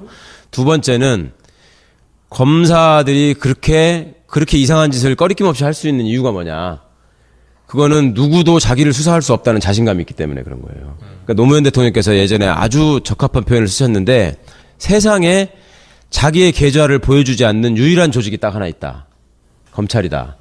판사가 뇌물을 받아먹으면 검사가 수사를 해가지고 계좌를 열 수 있습니다. 그러니까 검사가 이제 계좌를 열려면 압수수색 영장을 청구하는데 판사가 영장을 발부를 안 해서 막을 수 있지 않느냐 이렇게 생각할 수 있잖아요. 근데 판사가 만약에 압수수색 영장 청구했는데 발부를 안 하면 검찰은 언론을 이용하는 게 아주 체화되어 있고 발달되어 있기 때문에 바로 언론에다가 그걸 공개해버리면 법원이 작살이 납니다. 그러니까 그걸 못해요. 판사들은 소심하기도 하고 그리고 파편화되어 있고 그러니까 판사 계좌는 검사들이 얼마든지 까볼 수 있어요. 그런데 검사 계좌는 까볼 수가 없어요. 판사가 직접 영장을 발부할 수도 없고 경찰이 수사를 했다고 해봤자 검사한테 가가지고 영장을 청구해 주세요 하는데 검사가 싫어하면 그만이에요. 다른 검사가 수사를 해가지고 이거 영장 청구해야 되겠어 할 때 위에 있는 검사가 도장 안 찍어주면 그만이에요. 그러니까 노무현 대통령께서 지 계좌를 세상에 보여주지 않는 조직이 어딨냐. 그러면 그런 사람들이 뇌물을 받았을 때 어떻게 확인하냐. 그래서 공수처가 필요하다 이렇게 말씀하셨거든요. 그러니까 두 번째는 공수처입니다. 검찰이 두려워하는 조직이 있어야 된다. 그래서 나쁜 짓을 할 때 사람들이 검찰과 경찰을 늘 의식하고 사는 게 아니에요. 검찰과 경찰이 나한테 확 가깝게 다가올 때는 뭐냐면 내가 나쁜 짓을 했거나 나쁜 짓을 하고 싶거나 내 주변에서 나쁜 짓을 해가지고 거기 끌려간 사람이 있을 때 확 오거든요, 이게. 쉬운 거구나. 공수처는 검찰을 수사할 수 있는 곳이구나. 검찰이 겁먹을 수 있는 조직이 하나 있어요. 지금은 없었군요. 아니, 그런 근데 조직이. 변호사님 제가 그 국회 지난번에 법사위 그 회의록 속기록을 보니까 다 찬성하는데 김진태 의원 그러니까 당시에 이제 그 새누리당이죠. 새누리당 법사위 간사 김진태 의원이 반대하더라고요. 공수처를? 왜 반대하는 거예요, 거기는?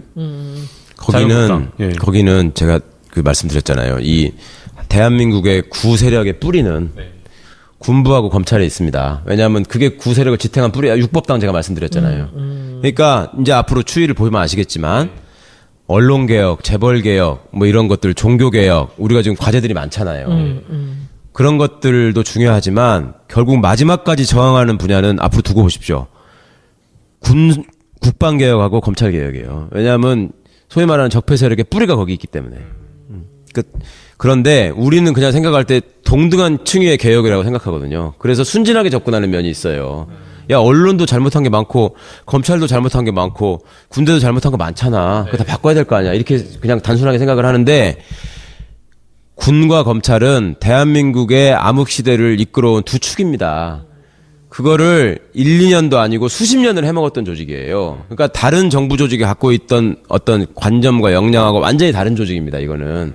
그러니까 이거는 남다른 각오로 접근을 해야 되고 다행히 검찰은 하늘이 김기춘과 우병우를 보내주셔가지고 검찰이 무슨 짓을 할 수 있는가 어디까지 망가질 수 있는가를 다 보여준 거예요, 이제. 그리고 국민들이 다 알아. 세상에 우리나라 국민들이 언제부터 민정비서관 이름을 알았냐고. 몰랐죠. 모르잖아요. 지금 민정비서관 이름을 그런 알아? 자리가 있는 줄도 몰랐습니다. 전두환 때 민정비서관 누군 줄 알아? 몰라요. 모르잖아요. 박근혜 민정비서관이 제일 유명해, 세계에서. 우병우. 그게 민정수석까지 된 거 아니에요. 그러니까 국민들 일반이 이제 검사라고 하는 거는 저렇게 하는 거구나. 그 다음에 더더욱 다행스러운 것이 이제 이거를 특검 마치고 특수본으로 보내놓으니까 하나도 제대로 수사를 안 하고 또 말아먹잖아요. 그러니까. 이런 상황이 됐는데도 불구하고. 그러고 나서 지들끼리 잘했다고 모여서 술 마시고 돈 봉투 돌리잖아요. 다 걸렸어. 종합 선물 세트가 딱 생긴 거예요, 국민들 입장에서는. 이상 어떻게 더 보여주냐고요. 야, 근데 그 마지막 과정들은 정말 너무하지 않았어요? 정말. 근데 저는 우병우를 안 잡으려고, 네네. 봐주려고. 너무 저는 드라마틱한 거예요, 이게. 근데 나중에도 제가 하여튼 말씀드릴 기회가 있으면 모르겠는데 이제 군대를 보십시오, 군대. 이번에 이제 잠깐 보고를 누락했네 이런 걸로 시작했지만 아까도 제가 말씀드렸지만 지금도 계엄령이 떨어지면 기무사령관이 합수본부장이 돼가지고 검찰을 장악한다는 거 모르잖아요. 이게 더 심각하거든요, 지금.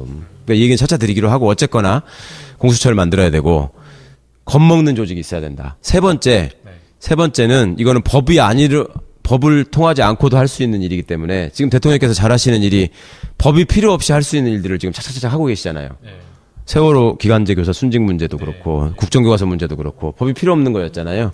검찰도 있습니다. 그게 뭐냐면 이렇게 한번 여쭤볼게요. 법무부 장관은 검사예요, 아니에요?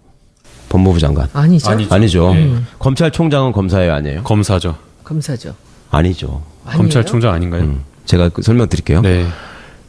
그다음에 대법원장은 판사예요, 아니에요?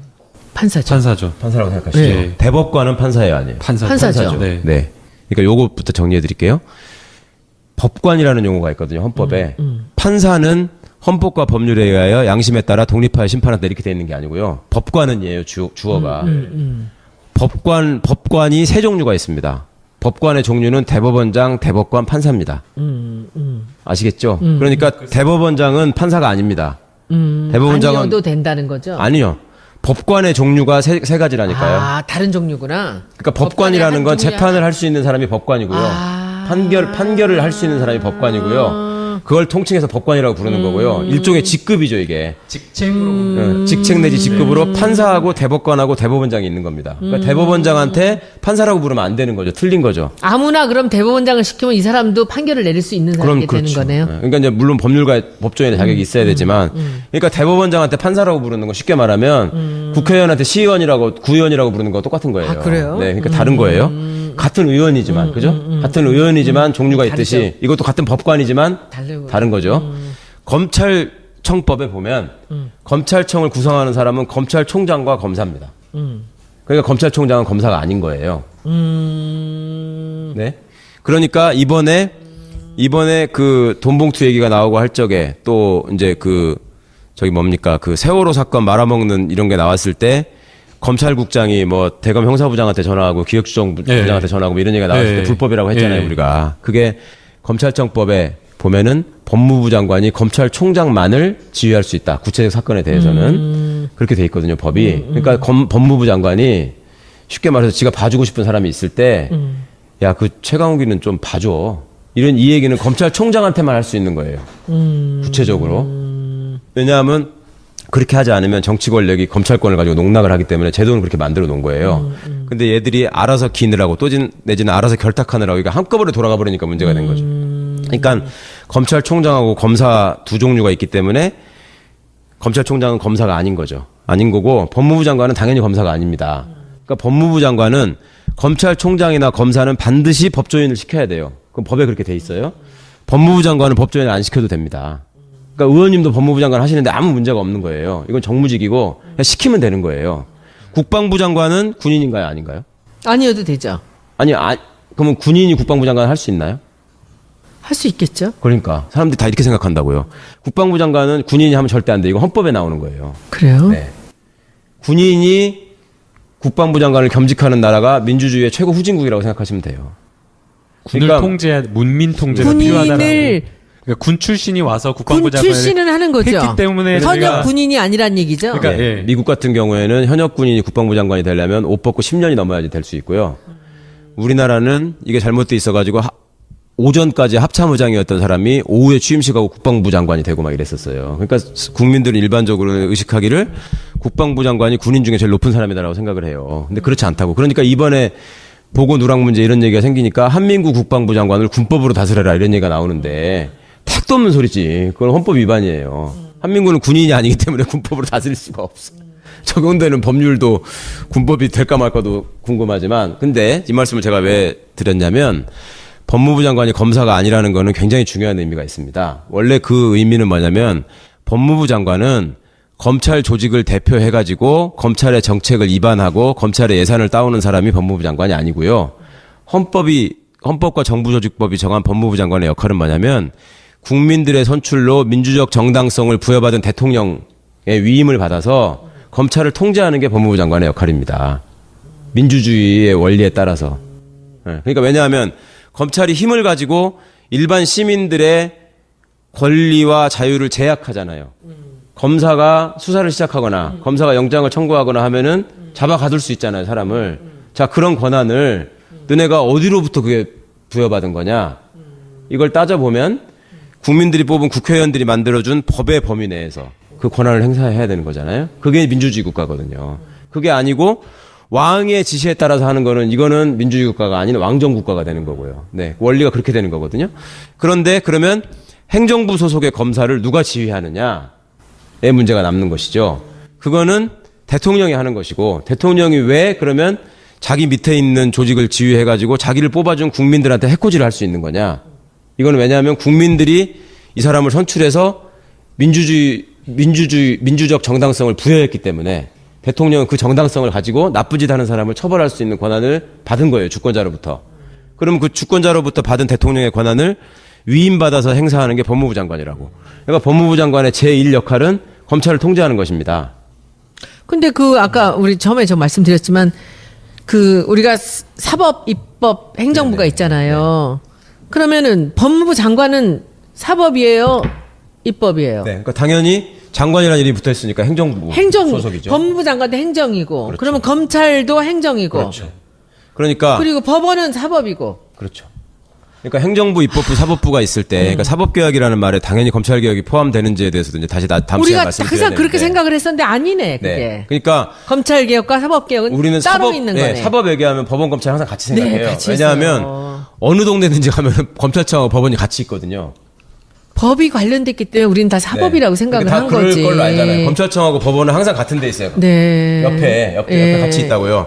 우리나라만 그래요. 세계적으로. 코어를 해야 되는 거니까 그런 거 아닌가? 세계적으로 우리나라만 그래요. 과거에 이제 사법개혁을 논의를 하면 행정부의 사법개혁 추진위원회를 두거나 아니면은 대법원 산하의 사법개혁 추진위원회를 둬가지고 법원하고 검찰 출신들이 가장 많이 참여를 했었거든요. 네. 그러다 보니까 이제 사실은 법조인이 법조인, 그러니까 검찰들이 검찰을 수술해야 되고 판사들이 판사를 수술해야 되는 그런 문제가 있었는데. 그거는 이제 예. 우리 좀 더 길어지니까 다음번에 다시 얘기를 하도록 하고. 그러니까 요 얘기 지금 예. 세 번째 얘기 마무리 못하고 네네네네. 이렇게 예, 세 여기까지 번째 거. 왔는데. 네네네. 자, 법무부 장관이 검찰을 네네.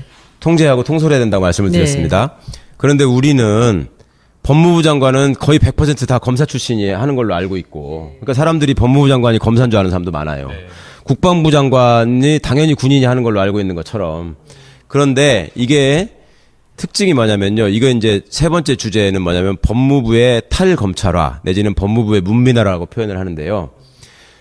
법무부가 그 과가 64개가 있는데 그 64개 과의 과장 중에 딱 절반인 32명이 검사입니다. 법무부에. 네. 법무부에 국이 10개가 있는데 10개 국에 9개가 검사입니다. 검사입니다. 근데 정부조직법을 보면은 행정각부로 법무부가 있고 법무부 산하기관이 외청으로 검찰청이 있는 거예요. 이건 뭐냐면 행정안전부가 있고 밑에 경찰청이 있고요. 그렇죠? 행안부에. 네네. 법무부에. 기획재정부가 있고 그 밑에 국세청이 있죠. 자, 우리가 청자가 딸린 권력기관으로 경찰청, 검찰청, 국세청을 대표적으로 듭니다. 그렇죠? 그러면 국세청 직원들이 기재부에 가가지고 과장의 절반을 차지하고 국세청 직원들이 기재부에 가가지고 국정의 90%를 차지하고 있으면 현실이 그렇지도 않거니와 예. 국민들이 그걸 용납할까요? 그럼 검찰이 법무부를 완전 장악한 거 아니에요? 그래서 제가 지금 말씀드리는 와. 거예요. 예. 기가 막히는 일 아니에요, 이게? 기가 막힌 일이에요, 자, 진짜. 더 기가 막히는 일은 예. 경찰이 행안부에 가가지고 과장의 반이 다 경찰이야. 에이. 예. 그렇지 않잖아요. 근데. 그러니까 경찰이 상상도 못할 경찰이 일이죠. 행안부에 네. 가가지고 90%가 다 경찰이야. 행안부 국장이. 상상도 못할 상상도 못할 일이잖아요. 일이죠. 예. 근데 법무부는 왜 그래? 왜 그래요? 똑같잖아요. 법적으로 따지면 행정각부의 외청으로 그 산하기관으로 청들이 있는데 청해 직원들이 가가지고 여기를 장악하고 있어. 완전히. 예. 왜 그래요, 근데? 그게 그러니까 검찰이 괴물이 된 겁니다. 아. 그동안에 통제를 그럼 못하게 된 거네요. 그러니까 한통속이라는 거지, 다. 그러니까 한통속으로 만드는 게 권력 입장에서 편했고, 그다음에 과거에 법률가 숫자가 부족했기 때문에 이게 법률 전문가들이 법무부에 있어야 된다라는 명분으로 검사들이 법무부를 가가지고 법무부를 다 구성을 해버린 겁니다. 그런데 정말로 기가 막히는 건 또 뭐냐면 국세청 직원이 가서 기재부 가서 저걸 다 먹었다고 그러면 사람들이 이상하게 생각하는데 검사가 하는 건 너무 당연하다고 생각하는 것도 기가 막히지만 예. 국세청 직원이나 기재부 직원이나 똑같이 일반직 행정 공무원들이에요. 예. 그렇죠? 예. 그런데 검찰청에는 법무부에는 법무부가 하는 일은요. 법무실이라 그래가지고 정부 입법안을 다 검토하는 부서가 있고요. 그다음에 검찰국이라 그래가지고 이번에 문제가 된 검찰의 인사와 예산, 수사 같은 걸 통제하는 검찰국이 있고 출입국 관리본부가 있습니다. 그 우리가 공항 통과할 때마다 도장 찍어주시는 분들 법무부 소속이란 말이에요. 그다음에 교정본부, 교도소를 관리하는 이거는 다 전문 분야잖아요. 여기도 다 검사들이 한단 말이에요. 검사가 도대체 출입국 공항에 대해서 뭘 알아서 교도소를 지가 가봤어요? 왜 그걸 다 장악하고 있냐고. 교정본부는 다행히 지금은 아니에요. 네. 교정본부자 하나 빼고 전부 검사거든. 그러면 이게 요 분야마다 행정고시로 전문직 공무원들 다 뽑아요. 법무행정. 출입국 관리직도 네. 있고 법무행정직도 법무행정도 있고 있고. 교정직도 있고 네. 다 별도로 있어요. 그걸 행시로 다 뽑아놓고서 이 사람들은 전부 다 검사의 부하들이야. 예? 행시 합격한 사람이 어디 가가지고 너 지금부터 너는 행안부 소속의 공무원이니까 너는 경찰 부하해. 이렇게 하면 그 사람들이 그걸 용납할까요? 말이 안 된다고 생각하잖아요, 국민들이. 근데 법무부는 그래. 그렇게 돼 있단 말이에요. 사법고시 패스한 검사들이 행정고시 보고 온 사람들 위에 있다는 얘기죠. 전부 위에 다. 있을 뿐만 아니라 행정고시 붙은 사람들이 되게 마지막으로 어디까지 갈 수 있다고 생각해 우리가 일반적으로 장관. 하잖아요. 법무 쪽으로 행정고시 붙은 사람은 죽었다 깨어나도 장관을 못하는 것일 뿐만 아니라 국장도 못해요. 국장이 다 과장인 검사인데 아까 제가 말씀드렸잖아요. 90%가 검사인데. 이렇게 새로운 사실들을 속속 다 알게 되네. 온 국민이 다 알았으면 좋겠는데. 세상에 행정고시 합격해가지고 나름 동네에 플랜카드 걸리고 여기도 나름 학벌로 지가 시골이라 전부 다 계속 동네 플래카드가 계속 나와. 요즘엔 안 걸어요. 요새 서울은 요즘엔 안 안 걸어요. 요즘엔 걸어. 안 시골이라 전주라 어디 걸을 굴리지 거야. 않는다고 생각하는 친구들이 끝까지 올라가면 과장이야. 그러니까. 이런 게 어딨냐고 세상에. 그런데 몰라요? 당연한 줄 알겠지. 그래서 그렇게. 법무부 탈검찰화가 필요하다. 중요합니다. 그래야지 검찰 개혁안이 나왔을 때 법무부가 앞장서서 반대하는 일이 없습니다.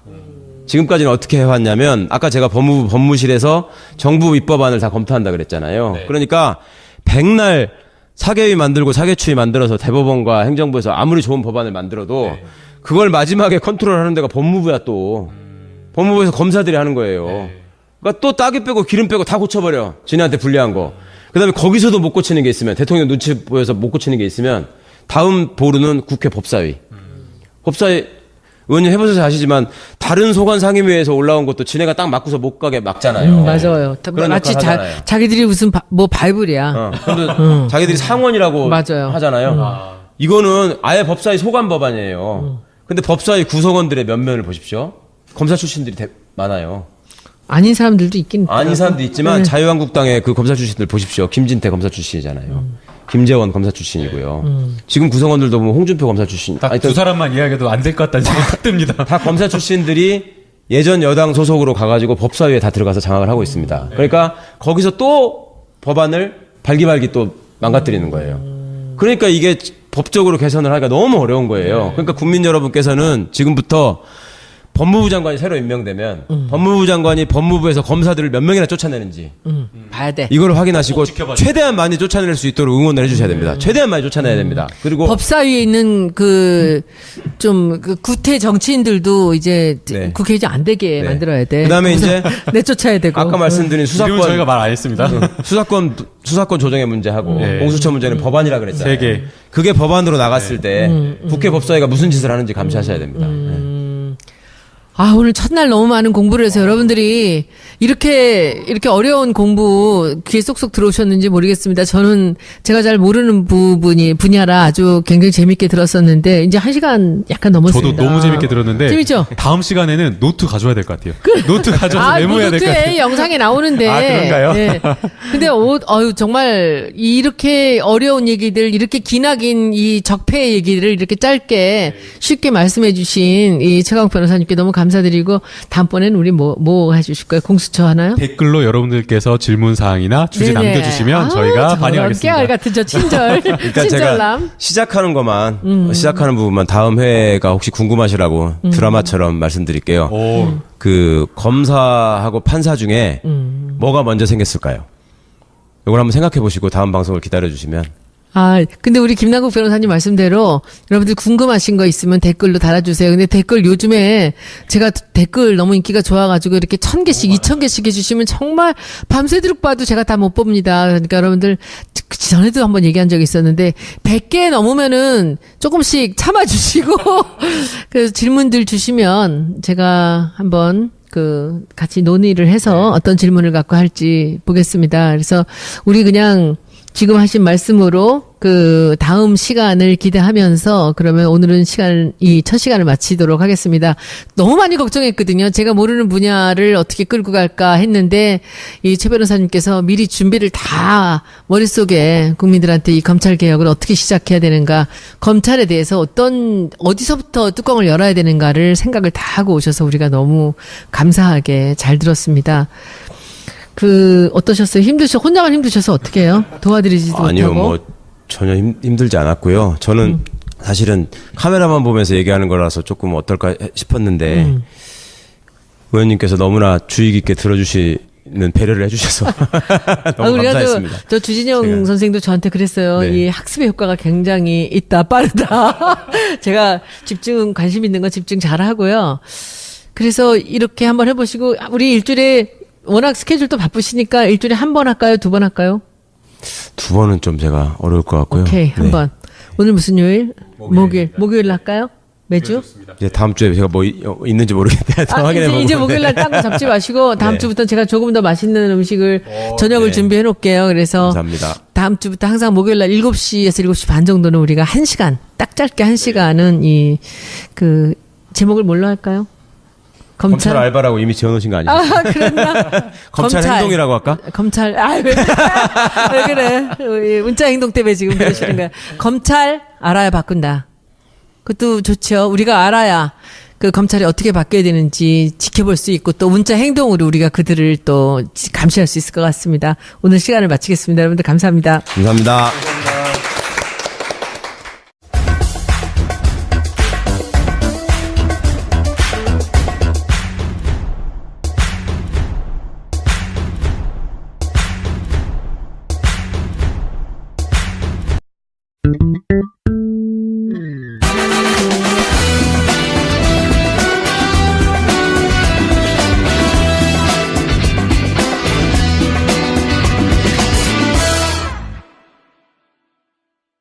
여러분 안녕하세요. 오랜만에 이 자리에서 다시 페북 라이브로 여러분들을 만납니다.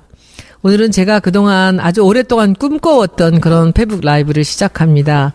몇 번 할지 얼마나 계속될지는 모르지만 제가 궁금한 것들을 페북 라이브를 통해서 공부를 해가면서 여러분들을 만납니다. 최광욱 변호사님 소개할게요. 안녕하세요. 그 옆에 최광욱입니다. 또 우리 종편의 황태자 우리 김남국 변호사님이십니다. 안녕하세요. 김남국 잘 아시죠? 변호사입니다. 제가 이분들을 모신 이유는 요즘에 이제 검찰 개혁에 대한 얘기 많이 나오지 않습니까? 제가 전국구 팬이거든요. 정봉주 전 의원의 전국구 팬인데 제가 전국구 팬이 된 이유는 최광욱 변호사님 때문이에요. 말씀을요. 항상 검찰 얘기 나올 때마다 너무 속 시원하게 얘기도 잘해주셨고 그리고 또 뭐 포탈 그 말같이 정말 상식이라든지 여러 방면에서 굉장히 속 시원하게 얘기를 잘해주셔서 제가 그게 재밌어서 전국구를 하나도 빼놓지 않고 다 봤습니다. 그래서 언젠가 이 검찰에 대해서 한번 최광욱 변호사님하고 얘기를 좀 해보고 싶다라는 생각을 해서 한번 말씀을 드리고 제가 언젠가 페북에 쓴 적이 있었을 겁니다. 최광욱 변호사님 모시고 검찰도 알아야 바꾼다. 이런 얘기들을 한 적이 있었는데 오늘이 바로 그날입니다. 그래서 오늘 모시고 이제 검찰에 대한 얘기를 들으려고 하는데 제가 너무나 아는 게 없습니다. 제가 정치만 모르는 것이 아니라 경제도 몰랐고 그리고 검찰은 더군다나 모릅니다. 그래서 오늘 김남국 변호사님을 제가 급히 수혈을 해서 함께 같이 이 전문적인 부분들은 함께 서로 질문하며 대답하며 그렇게 하려고 합니다. 오늘은 이 첫날인데 준비도 저는 아무것도 안 했습니다. 변호사님한테 제가 부탁을 드렸죠. 네. 우리가 국민들한테 이 검찰이라는 조직이 저 하늘 위에 있는 조직 같고 담 밖에 있는 조직 같고 우린 전혀 알지 못하는 조직 같이 느껴졌습니다. 그런데 이 검찰이 좋지 않은 일로 벼랑간 국민 앞에 나타났어요. 개혁을 해야 된다는데 왜 개혁을 해야 되는지 이런 전반을 얘기하기에 앞서서 이 검찰에 대해서 얘기 좀 해주세요. 검찰 조직은 도대체 어떤 조직입니까? 네.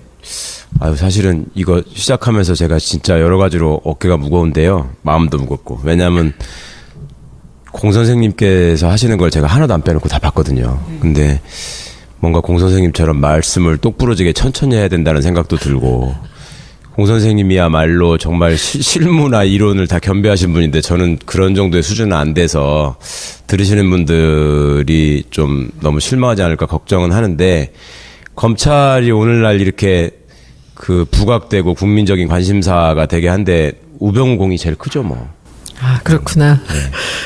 그 우병우가 보여주는 모습으로 지금 어떻게 보면 검찰이 가지고 있는 모든 문제들이 집약돼 있다고 할 수 있고 근데 그 우병우 같은 검사가 박근혜 시대에 갑자기 태어난 새로운 유형의 어떤 검사 내지는 검찰 출신의 인사가 아니라는 게 이제 우리나라의 비극이죠. 그러니까 이제 역사적으로 따져보면 그 원조들을 거슬러 올라갈 수 있는데 제가 이제 이번에 무슨 권력과 검찰이라는 책을 하나 내면서 그런 얘기를 했습니다. 이제 검찰이 지금 괴물이 되고 말았는데 원조를 따져서 올라가 보면 신직수라는 분이 있고요. 맞아요. 신직수. 기억나요. 유신 시절에 진짜 유명했던 사람입니다. 신직수, 그다음에 김기춘, 그다음에 박철원, 우병우 이렇게 이어지는 일종의 이제 계보가 있습니다. 계보. 악명이네. 네, 신직수라는 사람은 소위 출세의 관점에서 보자면은 30대 검찰총장을 하고 그다음에 법무부 장관을 거쳐서 중앙정보부장까지 한 사람이고요. 그 신직수가 키운 사람이 김기춘이고. 아, 그래요? 네. 김기춘이 젊은 나이에 발탁돼서 그렇게 승승장구할 수 있었던 거는 신직수가 없었으면 불가능한 일입니다. 그 다음에 이제 박철원이라는 인물은 5060의 소위 황태자라고 등장을 해가지고 일세를 풍미했던 사람이고 죽을 뻔했던 김기춘을 또 살려준 사람이기도 하고요. 박철원 씨가. 그 다음에 우병우 같은 사람은 이제 박철원이 맹활약을 하던 시절에 대학 시절을 보내면서 나도 얼른 자라서 박철원 같은 사람이 될 거야. 이런 꿈을 길러서 결국은 박철원보다 더 심한 사람이 되고만 그런 불행. 근데 잠깐. 제가 보기에 그 검찰이란 조직이 좀 층층시야로 그 계보라든지 그 이 기라든지 이런 게 굉장히 중요한 그런 조직 아닙니까? 그렇죠. 그런데 어떻게 그렇게 젊은 사람들이 발탁이 되고 그런 사람들이 그렇게 바로 이렇게 승승장구하고 그러죠? 그러니까 어떻게 그게 이제 따져보면 체라는 게 있나요? 그렇게 올라가서? 아니요, 그게 아니라 이승만 정부 정권 때만 해도요 검찰이 이렇게 세지 않았어요. 이승만 정권 때는 경찰이 훨씬 셌습니다. 그래가지고 그렇지. 이승만 정권 때는 경찰서 형사과장이 검사가 마음에 안 든다고 저걸 암살하라고 지시할 정도로 경찰이 셌었거든요. 예. 그런데 이제 그 박정희가 쿠데타를 하고 나서 이 사람이 무력으로 사실은 중앙정보부와 군을 통해서 어떤 압박을 할 수 있지만 그런 독재 정권일수록 치장이 필요하잖아요. 치장이. 그거는 합법성을 가장하는 것. 그러니까 정통성이 없는 정권일수록 합법성을 가장하고 싶어 하니까 그 상황에서 대한 법률가가 필요했던 것이고 그다음에 이제 차례적으로 우리나라에서는 과거급제에 대한 환상이 있기 때문에 일제시대 때부터 고등문관시험 뭐 이래가지고 고시 합격자 이러면 사람들이 대단한 사람으로 일단 쳐주는 그게 있었습니다. 그러니까 박정희 입장에서는 군인이 무슨 짓을 했다 이런 거에 대해서 이제 우리나라 사람들이 옛날부터 좀 문관을 무관보다 우대하는 이런 생각이 있잖아요. 근데 자기가 이제 정통성도 없이 쿠데타로 정권을 잡다 보니 자기 입장에서는 소위 문관 중에서 사람들한테 제일 인정받는 출세했다고 인정받는 센 놈을 내 밑에 두면 자기가 가장 높은 자리에 서는 거잖아요. 그런 차원에서 사람을 찾다 보니 신직수라는 분이 그 박정희 씨가 사단장을 할 때 자기 법무참모였어요. 그 사람을 데려다가 그대로 검찰총장도 시키고. 눈에 들어오는 말 잘 듣는 사람이 있었구나. 똑똑하고. 네. 근데 그때는 쿠데타 이후에는 30대 사람들이 막 다 이거저거 할 때잖아요. 김종필 씨도 그때 30몇 살밖에 안 됐고. 그러니까 네. 자기들 나이대에 맞춰서 한 거구나. 그 그렇습니다. 사람을 예, 발탁을 한 거죠. 그러니까 신직수라는 사람도 30몇 살 때 검찰총장을 하는 게 당시에는 별로 어색하지 않았던 거예요. 그런데 이제 그게 그 정도에서 끝나지 않고 박정희 정권이 뭐 20년 가까이 유지되다 보니까 이 사람들도 그 시간만큼 쭉 해먹은 거죠. 쭉쭉쭉 승진한 거고요. 그러면 이제 그 밑에서 그걸 바라보던 사람들은 이제 첫 번째 목표가 소위 말하는 소년등과 그러니까 일찍 붙어야 된다. 그다음에 두 번째가 무슨 눈에 들어야지. 이거 다관왕 응? 무슨 나는 여러 가지 사시도 하고 행시도 하고 뭐 외시도 했다 뭐 이런 거 있잖아요. 예. 그런 걸 또 대단한 걸로 그런 게 느끼고. 인정을 받았나요? 그랬었죠. 다관왕이? 옛날에는 그런 거 하나만 딱 내세우면 국회의원 무조건 됐잖아요. 한 서너 번씩. 그거 내세우는 분들 진짜 많았습니다. 최근에는 고승덕 씨가 있지만 과거에도 무슨 뭐 수석 합격이다 최연소 합격이다 이런 거보다 고시 삼관왕 이런 걸 훨씬 쳐줬어요. 그러니까 이제 그런 것들이 먹히던 시대다 보니까 그 시절에는 시험을 일찍 합격하고 가능하면 일찍 합격해서 왜 마부라는 영화 있잖아요, 의원님. 마부. 예전에 김성호 씨가 알아요. 마부. 그 명작 영화의 끝장면이 뭐예요? 그 큰아들이 고시 합격해가지고 서로 뿌듯하게 이렇게 딱 가면서 끝나잖아요. 그게 그 시대의 정서잖아요. 사람들의 말하자면 희망의 사다리. 근데 출세로 가는 꽃길. 그 변호사님 방금 출세에 대한 꽃길 말씀하셨는데 궁금한 게 도대체 이제 그냥 일반 사람들이 봤을 때는 검사만 돼도 어마어마한 자리에 간 거잖아요. 근데 뭐 시대가 바뀐다고 하더라도 그 사람들이 도대체 왜 그렇게 승진에 목매는 것인지 사실 뭐 승진하려고 뭐 결탁하고 정치하고 그러는 거 아닌가요? 그 도대체 왜 검사들이 그 안에 들어가면 그렇게 승진에 목매는 건지 저 같은 경우는 공직에 있어 본 적이 없어서 맞아요. 그 이해를 할 수 없어요. 예. 그렇죠. 그런 것도 이제 그러니까 시민의 입장에서 볼 때는 일단 저게 검사다, 판사다 이렇게 하면 그냥 그걸로 쳐주잖아요. 그 너는 그래서 출세한 사람이냐 아니냐 하면 출세한 사람으로 치거든요. 그래서 제가 어디 가가지고 대중 강연 할 때마다 출세라는 말의 의미가 정확히 뭔지 아십니까? 이런 걸 물어보거든요. 그러니까 이제 그냥 사람들이 볼 때는 고시만 합격해도 출세했다라고 옛날에 많이 그랬거든요. 네. 근데 변호사님 말씀하신 것처럼 출세했다라고 보이는 애들이 더 큰 출세를 위해서 계속 목마르게 하는 걸 보면서 참 저도 이상하다고 생각했는데 첫 번째는 그겁니다. 그 안에서 누리는 혜택도 있지만 그 혜택의 수반에서 그 생기는 권력이 너무 많은 거예요. 생각보다. 그러니까 단적으로는 어떤 게 있냐면요.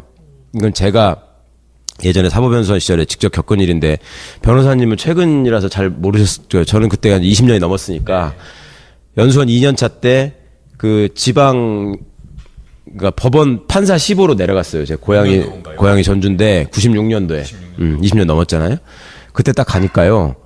거기에 이제 그 법원장을 비롯해서 그 판사나 이런 분들이 그때 이제 15라고 부릅니다. 판사 15. 네. 시험 삼할 시자하고 이제 보좌할 때 보좌에서 이제 실무 수습을 하는 거예요. 네. 내려가니까 15님들이 오셨으니까 지역에서 환영회를 해야 된다 그래가지고 전주 시내 중심가에 있는 한정식 집이 이제 그때 요정이죠, 요정. 거기를 가가지고 쫙 까놓고 밥을 먹는데 동네 그러니까 그 전라북도의 유지들이 쫙 나오신 거예요. 그래가지고 일일이 이렇게 그 술을 따라주시는 거야, 그분들이. 몇 명 안 되는 시부한테 무릎을 꿇고 머리 허연 그 근사하게 생기신 분들이 와가지고 영감님 제 술 한 잔 받으십시오 이러는 거예요. 전 너무 놀랐어요, 진짜로. 진짜 영감님이 젊은 나한테 영감이라고 한다는 것 자체가 너무 놀라운 일이잖아요. 근데 그분들 정서에는 그 영감이라는 말 자체가 예전에 당상관을 칭하는 말이잖아요. 그 영감 위가 대감이고 대감 위에가 상감이고 이런 건데 영감님이라고 하고 그 거기에 수반되는 혜택을 보자면 짧게 말하면 그러니까 그 전까지는 막 추리닝 입고 슬리퍼 끌고 다니는 인생 낙오자처럼 살다가 시험 합격 한번 딱 되는 순간부터는 일단 골드카드가 갑자기 나오고 그죠? 그리고 그 시절에는 이 차를 타고 가다가 신호위반이나 뭐 속도위반으로 걸리잖아요. 그럴 때 신분증을 보여주면 경찰이 정말 진심으로 죄송하다고 하면서 빨리 가시라 그랬었어요. 좋았던 시절이네. 네, 네. 그리고 정말로 많은 사람들이 너무너무 만나고 싶어 해요.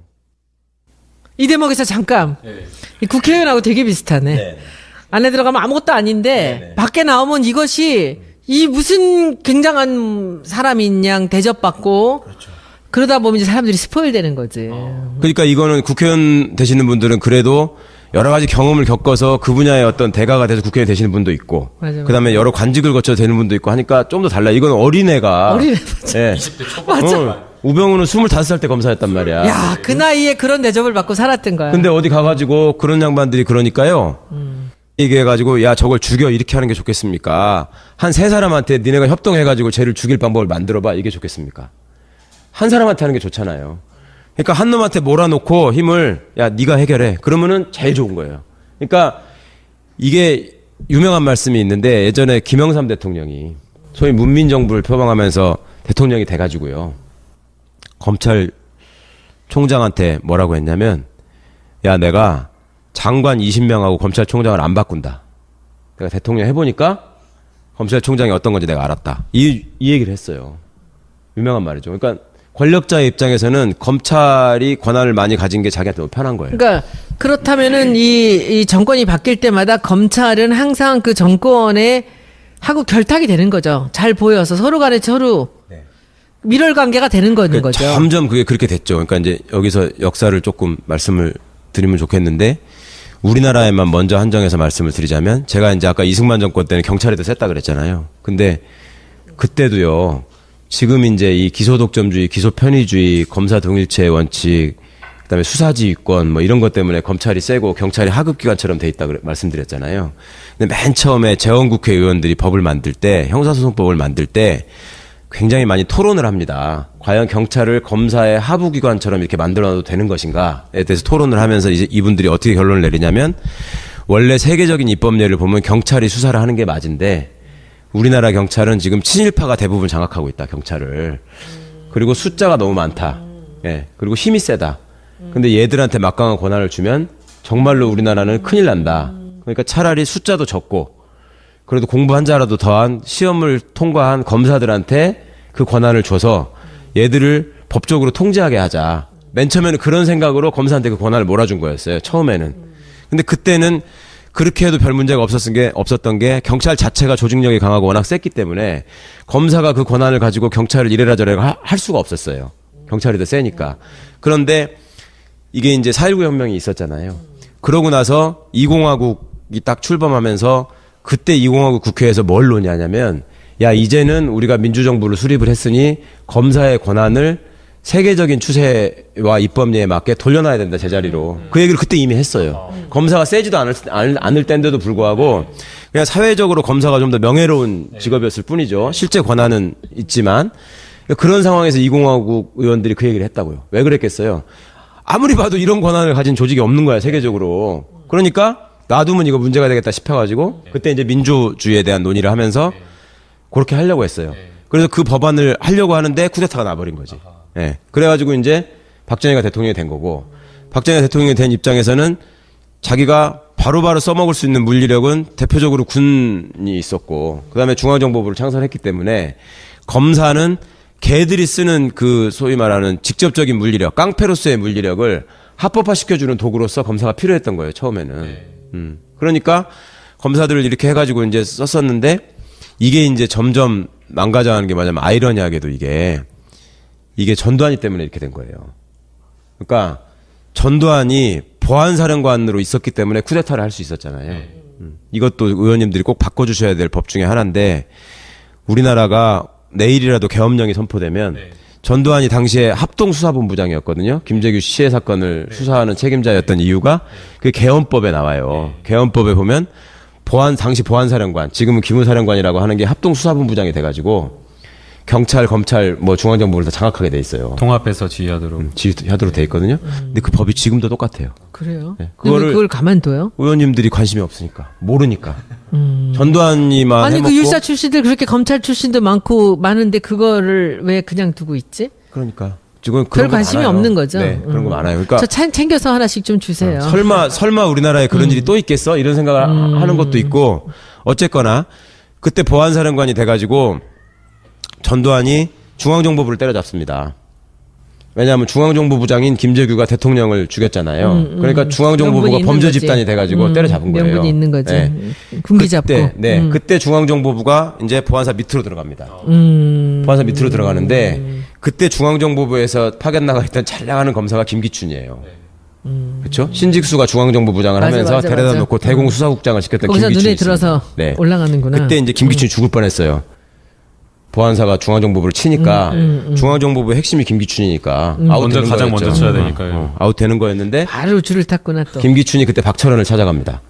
아, 그 이야기가 거기서 나오는군요. 박철 차장한 게. 박철원은 TK의 황태자고 노태우하고도 뭐 그 친인척 관계가 있고, 박철원을 찾아가가지고 나를 살려달라.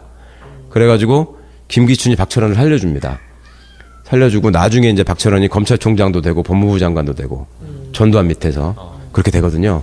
그런데 그때 이 사람들이 이제 그전에는 박정희 때까지만 해도 물리력을 통해서, 그러니까 국회의원들이 의원님처럼 막 어디 가서 이렇게 여당이 시위하는데 동영상 찍어가지고 올리시고 막 이렇게 조롱을 하면 예전 같으면 바로 중앙정보부에 잡아가 바로 고문을 했단 말이에요. 아, 진짜로? 그럼요. 예전에 진짜? 예. 그래가지고 그때 고문당하고 병신된 사람들 많아요. 옛날 야당 진짜? 의원들 중에. 국회의원을? 그럼요. 바로 잡아다가, 아니 진해 당 사람들도 저 지시한 거 따르지 않았다고 코터를 반을 뽑아버려가지고. 그 자유당 시절에?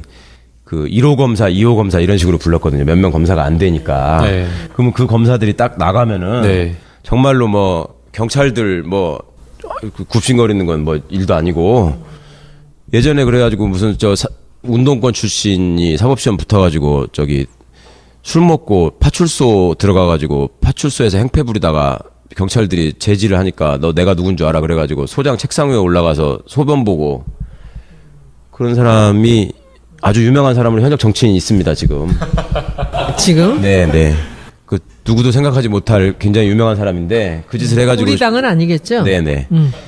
신문에도 크게 나오고 그랬었는데도 불구하고 뭐 검사 되는데 전혀 문제가 없었고요. 아, 그래요? 네. 그러니까 그런 데서 오는 그 혜택이 내가 평검사일 때도 이런데 올라가면 뭐가 있을까라는 게 너무 간절하고 그다음에 위에 사람들이 또 밑에 사람들을 가르칠 적에 상명하복이라는 것이 얼마나 중요한지를 계속 집중해서 가르치는 거예요. 왜냐하면 검찰에서 어떤 사건을 처리할 적에 모든 사건을 다 이상하게 처리하고 말아먹는 건 아니에요. 그렇지 않겠어요? 기본적인 정의감이나 양심은 있거든요. 사람이 누구나. 그런데 소위 말해서 권력이 개입되는 사건. 정치적인 사건. 그렇지. 네. 그다음에 뭐 그 동네 유지가 개입돼가지고 누군가가 이렇게 힘 있는 사람. 사람이 돈 백을 있는 쓰는 사람, 사건. 돈 있는 사람. 이런 사건들이 일부 있단 말입니다. 그러면 한번 생각해 보세요. 검사가 형사소송법상에 보면은 독립된 관청이잖아요. 그러니까 검찰청의 장을 검사장이라고 부르는 거 아니에요. 그러니까 검사 하나하나가 개별적으로 결정을 내릴 수 있는 관청이에요. 그러면 검사 혼자서 수사를 해가지고 이게 죄가 된다 안 된다 판단을 하고 재판을 회부를 해야 되겠다 말아야 되겠다 이거를 결정하는 게 소위 기소독점주의, 기소편의주의로 보장이 돼 있으면 검사가 일을 열심히 하면 되는 것이고 그다음에 그 위에서 혹시 이 사람이 경험이 부족하거나 또 일이 바빠가지고 다른 거를 못 봐서 시야가 좁아서 피해가 생길 것 같으면 부장검사 정도가 있어가지고 컨트롤 해주면 되잖아. 같이 하면 되잖아. 근데 그 위에 차장검사, 검사장 또 대검찰청의 간부들 이 사람들은 왜 있는 거예요? 그거 생각해 보셨어요? 그 사람들 왜 있을까? 그 사람들 직접 수사를 안 하거든요. 그런 사람들이 있어야 되는 이유는 솔직히 말하면 한 가지예요. 그런 미묘한 사건들에 개입해가지고 자기 방향으로 끌기 위해서 있는 거죠. 가장 최근의 걸 이야기하면요. 그 세월호 관련해서 1, 2, 3 정장을 업무상 과실치사로 기소를 하는데 이걸 4개월 동안 끌었대요. 근데 이 4개월 적용하지 마라. 네, 적용하지 말라. 근데 이 4개월 동안 끄는 동안 바로 이것을 어떤 제목으로 기소해야 되느냐 말아야 되느냐를 논의한 데가 바로 대검찰청에서. 그럼 그게 회의를 다 주재해가지고. 그렇게 그냥 층층 시야로 다 하나로 엮여 있는 거군요. 네, 피라미드로 쫙 있어가지고 그러니까 윗사람들이 볼 적에 그러니까 상명하복을 강조하고 검찰의 조직 문화 그다음에 우리는 한 몸이다 이런 걸 강조하는 이유는 뭐냐면 그렇게 애매한 사건이 생겼을 때 자기 의사를 관철시키고 부탁을 해야 될 거 아닙니까? 솔직히 말해서 그 담당 검사한테 그럼 부탁을 할 때 아닙니다. 이건 법이 이렇고 원칙이 이래서 이렇게 해야 되겠습니다. 이거는 검사의 고유 권한이고 제가 할 수 있는 일입니다. 이렇게 했을 때 원래 법에서 정하고 있는 건 뭐냐면 자 그렇게 됐을 때 네가 생각하는 정의의 방향이 법이 정하고 헌법이 정하고 검찰이 정한 원칙과 맞지 않으니 그러면 너는 그 사건을 맡지 말고 다른 검사가 해라. 이게 검사 독립체의 원칙이거든. 근데 그렇게 써먹는 건 아니고 너 내 말을 안 들어? 그러면 다른 검사 시키면 되지. 그리고 그 검사가 자기 말을 잘 듣게 하려면 평소에 무슨 말을 해도 내 말을 잘 듣는 애로 만들어놔야 되는 거예요. 만들어놔야지. 네, 그러니까 예전에는 검사가 부장검사가 되면 반드시 필요한 게 뭐냐면 또 부장검사가 되기 전에 출세하는 검사가 되려면은 필요한 게 뭐냐면 스폰서였어요. 스폰서. 후배들을 통솔하고 장악하고 데리고 다니면서 술 먹이고 해가지고 내 사람으로 만드는 게 제일 좋잖아. 그래서 폭탄주니 뭐 이런 게 거기서 룸사롱이니 이런 그렇습니다. 거. 어디 가서 이제 신임 검사가 가면은 자기 부장의 역량을 판단하는 기준이 우리 부장이 술 사준다고 데리고 나왔을 때 누가 나와서 돈을 내느냐. 그러니까 이제 동네 형님이 나와서 내는 사람이 있을 수 있고, 그렇죠? 들을수록 제일 더러워지네 점점 더. 그러니까 다 이런 그런 건 세상이 아닌데. 진짜 있었구나. 다 그런 건 아닌데 그랬었죠. 그러니까 그냥 변호사가 나와서 내는 경우가 있을 수 있고 동네 형님이 내는 사람이 있을 수 있고 어떤 사람은 삼성그룹의 전무가 나와서 내는 사람이 있을 수 있고 그게 말하자면 레베루지 레베루. 이제 그런 것들에 의한 경쟁. 또 예전에는 검사 출신으로 중간에 나오면 변호사로서 땅 짓고 헤엄치기로 돈을 버는 게 보장돼 있었고 숫자가 너무 적었으니까요. 그리고 그걸 바탕으로 해서 정계로 진출해서 국회의원이 되거나 이런 것도 전혀 힘든 일이 아니었고 웬만하면 사람들이 경력에 검사가 있고 무슨 대학을 나왔다 뭐 이러면 다 찍어주잖아. 그러니까 세상 사는 방식은 조직 안에 있을 때 최대한 힘을 발휘할 수 있는 자리에 가서 또 그 자리에서 네트워킹을 할 수 있는 소위 기득권 세력하고 연계망을 가지고 그러기 위해서는 장가를 누구한테 가느냐도 중요한 것이 되는 것이고 예. 그 출세의 욕망을 달성하려면 그리고 이제 그거를 이용하려고 호시탐탐 대기하고 있는 사람들이 주변에 항상 있고 검사는 막강한 권한을 가지고 있고 그러니까 서로 공종 공생이 되는 거죠. 아니 근데 검찰 조직이 그렇다는 걸 사람들 다 알았을 거 아니에요. 정치권에서 다 알 거 아니에요. 알죠. 네. 근데 왜 그걸 그냥 놓고 있었어요? 아, 그거는 정치 권력 입장에서 편하거든요. 그러니까 의원님이 대통령이 되셨어요. 대통령이 되셨는데 대통령 되기 전에 정말 나한테 이상하고 나쁜 짓을 한 만한 사람이 하나 있었어요. 정적이 있어. 예를 들면. 그러니까 박정희 같으면 김대중 씨가 있어. 그러면 김대중 씨를 어떻게든 처리를 하고 싶잖아요. 보기 싫으니까. 그러면 그럴 때 한 사람한테 한 서너 번까지는 너무너무 이게 어색하고 죄송하고 막 그래요. 어떻게 할 줄을 모르겠어. 근데 한 5번째부터는 누가 나를 딱 만났는데 안 그러면 이상하지? 예. 바로 고개를 숙이거나 이렇게 하지 않고 나를 딱 똑바로 쳐다보면 뭐야, 속으로 이거 봐라? 예, 이런 생각이 드는 거예요. 사람이. 근데 그렇게 건방을 떨고 다니다가 그리고 사람들이 또 검사나 이런 법조인에 대한 환상이 있기 때문에 엄청 또 막 이렇게 띄워준단 말이야. 뭐 가문의 영광이네 자랑이네부터 시작해가지고 뭐 온데 프레카드 걸고 막 그러니까 지가 진짜 제일인 줄 알아요. 그런데 막상 출근을 해보면 검찰에서는 진짜 말단 직원이거든 이제 검사는 평검사는 그리고 밤새도록 일을 해도 그거 정말 묘하다. 서류더미에 쌓여가지고. 쌓여가지고. 네. 그리고 우리가 퇴근도 못하고. 변호사들 입회하면서 보면은 그게 사람이 할 짓입니까? 앉아가지고 막 했어 안 했어 이거 해가지고 그냥 좀 땀 뻘뻘 흘리면서 밤새 해야 되잖아요. 에어컨도 잘 안 나와요 검찰청은. 그럼 이제 그럴 때 예전에 그런 말이 있었어요. 검사는 올라갈수록 편하고 처음에는 힘든데 올라갈수록 편하고 판사는 처음에는 검사보다 좀 덜 힘든데 올라갈수록 힘들다. 그게 이제 검사는 올라갈수록 직접 수사를 안 하고 결재만 하는 사람이 되고요. 판사는 올라갈수록 사건 기록을 더 많이 봐야 되는 부담이 생겨요. 그런 차이가 있는데, 그러니까 그 조직 안에서 보니까 나도 이 정도의 대접을 받는데 여기에 부장검사다, 부장 위가 차장이잖아요. 검찰은 차장검사다, 검사장이다 이렇게 되면 그거는 자기가 생각하지 못하는 또 다른 세계가 있는 거예요. 거기는. 그러니까 꿈을 갖게 되겠네. 그럼요. 거기가 평검사로 초짜가 검사로 어디 지방에 발령이 나도요. 한 20년 전까지만 해도 관내 모든 골프장에 가면은 회원 대우라고 말은 그렇게 하면서 사실상 공짜예요. 지금도? 네? 옛날에? 아, 예전에요. 네. 그리고 무슨 뭐 인사이동이 자주 있잖아요. 1년 반, 뭐 1년마다 이렇게 있으면 그 전별금 챙겨주는 거. 변호사들이 챙겨주는 거, 동료들이 걷는 전별금, 그다음에 지역 유지들이 주는 전별금 그런 것들만 모아도 몇 천만 원 되는 거예요. 한 번 옮길 때마다. 그거 괜찮아요. 괜찮겠죠. 그리고 예전에는 사람들이 인권 의식이나 뭐 이런 것들도 별로 없었기 때문에 그냥 막 검사는 어마어마한 사람이고 검찰청 가면 그냥 죽어야 되는 걸로 알아. 그리고 그때는 정말로 나빴던 게 경찰 대하는 거를 마치 옛날 그 무슨 양반이 노비 대하듯이 대했어요. 예전에 제 친구 검사도 물론이고 검찰 수사관들 경찰을 네. 경찰을 완전히 하급기관으로 생각을 했기 때문에 예전에 제 친구네 사촌형이 하나 있었는데 이분이 경찰관이었거든요. 네. 자기 평생의 소원이 지금 뭐 검사나 검찰 수사관이 될 수는 없지만 그때는 경찰들을 파견받아가지고 검찰청에 출근시켜서 부려먹는 경찰들이 있었어요. 나는 그 검찰 파견 경찰이 되는 게 소원이다 이렇게 말하는 사람이 있었어요. 왜 그러냐 그러니까 경찰이 사건을 송치하러 이렇게 들고 오면 거기 검찰 수사관들이 이렇게 보다가 검사가 보는 것도 이렇게 보다가 야 이거를 수사라고 해왔냐고 이걸 막 머리통을 때리고 쌍욕을 해서 쫓아내고 막 같은 이래요. 경찰끼리인데 아니 검찰 수사관이. 검찰 수사관이. 네. 그런데 검찰청에 파견 나와 있는 경찰한테는 그렇게 안 할 거 아니에요. 같은 사무실에 있으니까. 그러니까 그 수모를 자기가 참기 위해서라 나는 검찰에 파견 나가는 경찰 한 번만 해보면 소원이 없겠다. 이럴 때예요. 그러니까 뭐 일만 잘하면야 그 열심히 일만 잘하면야 뭐 승진을 어디까지 하든 아무 상관이 없는데 근데 이제 문제가 결탁하는 거 아닌가요? 그 뭐 내부에서 정치적인 어떤 사건이 왔을 때 그것을 정치권의 입맛에 맞는 어떤 처리, 예컨대 뭐 미네르바 사건이라든지 아니면 PD수첩 사건이라든지 뭐 정현주 KBS 사장을 쫓아내기 위해서 이거 전부 다 무죄 나온 사건인데 다 이제 그게 결국에는 그럼 자기들끼리 그 결탁을 하는 거예요? 그러니까 이제 결탁을 내부에서? 하는지 아닌지는 모르지만 근데 이제 저희가 봤을 때는 결탁하지 않으면 그렇게 될 수가 없는 거예요? 그 예컨대 PD수첩 같은 경우에는 그 임수빈 부장검사였죠. 이건 도저히 안 된다. 기소할 수가 없다라고 나와버렸거든요. 옷을 벗고. 그런데도 무리해서 기소해가지고 결국은 무죄 나오고.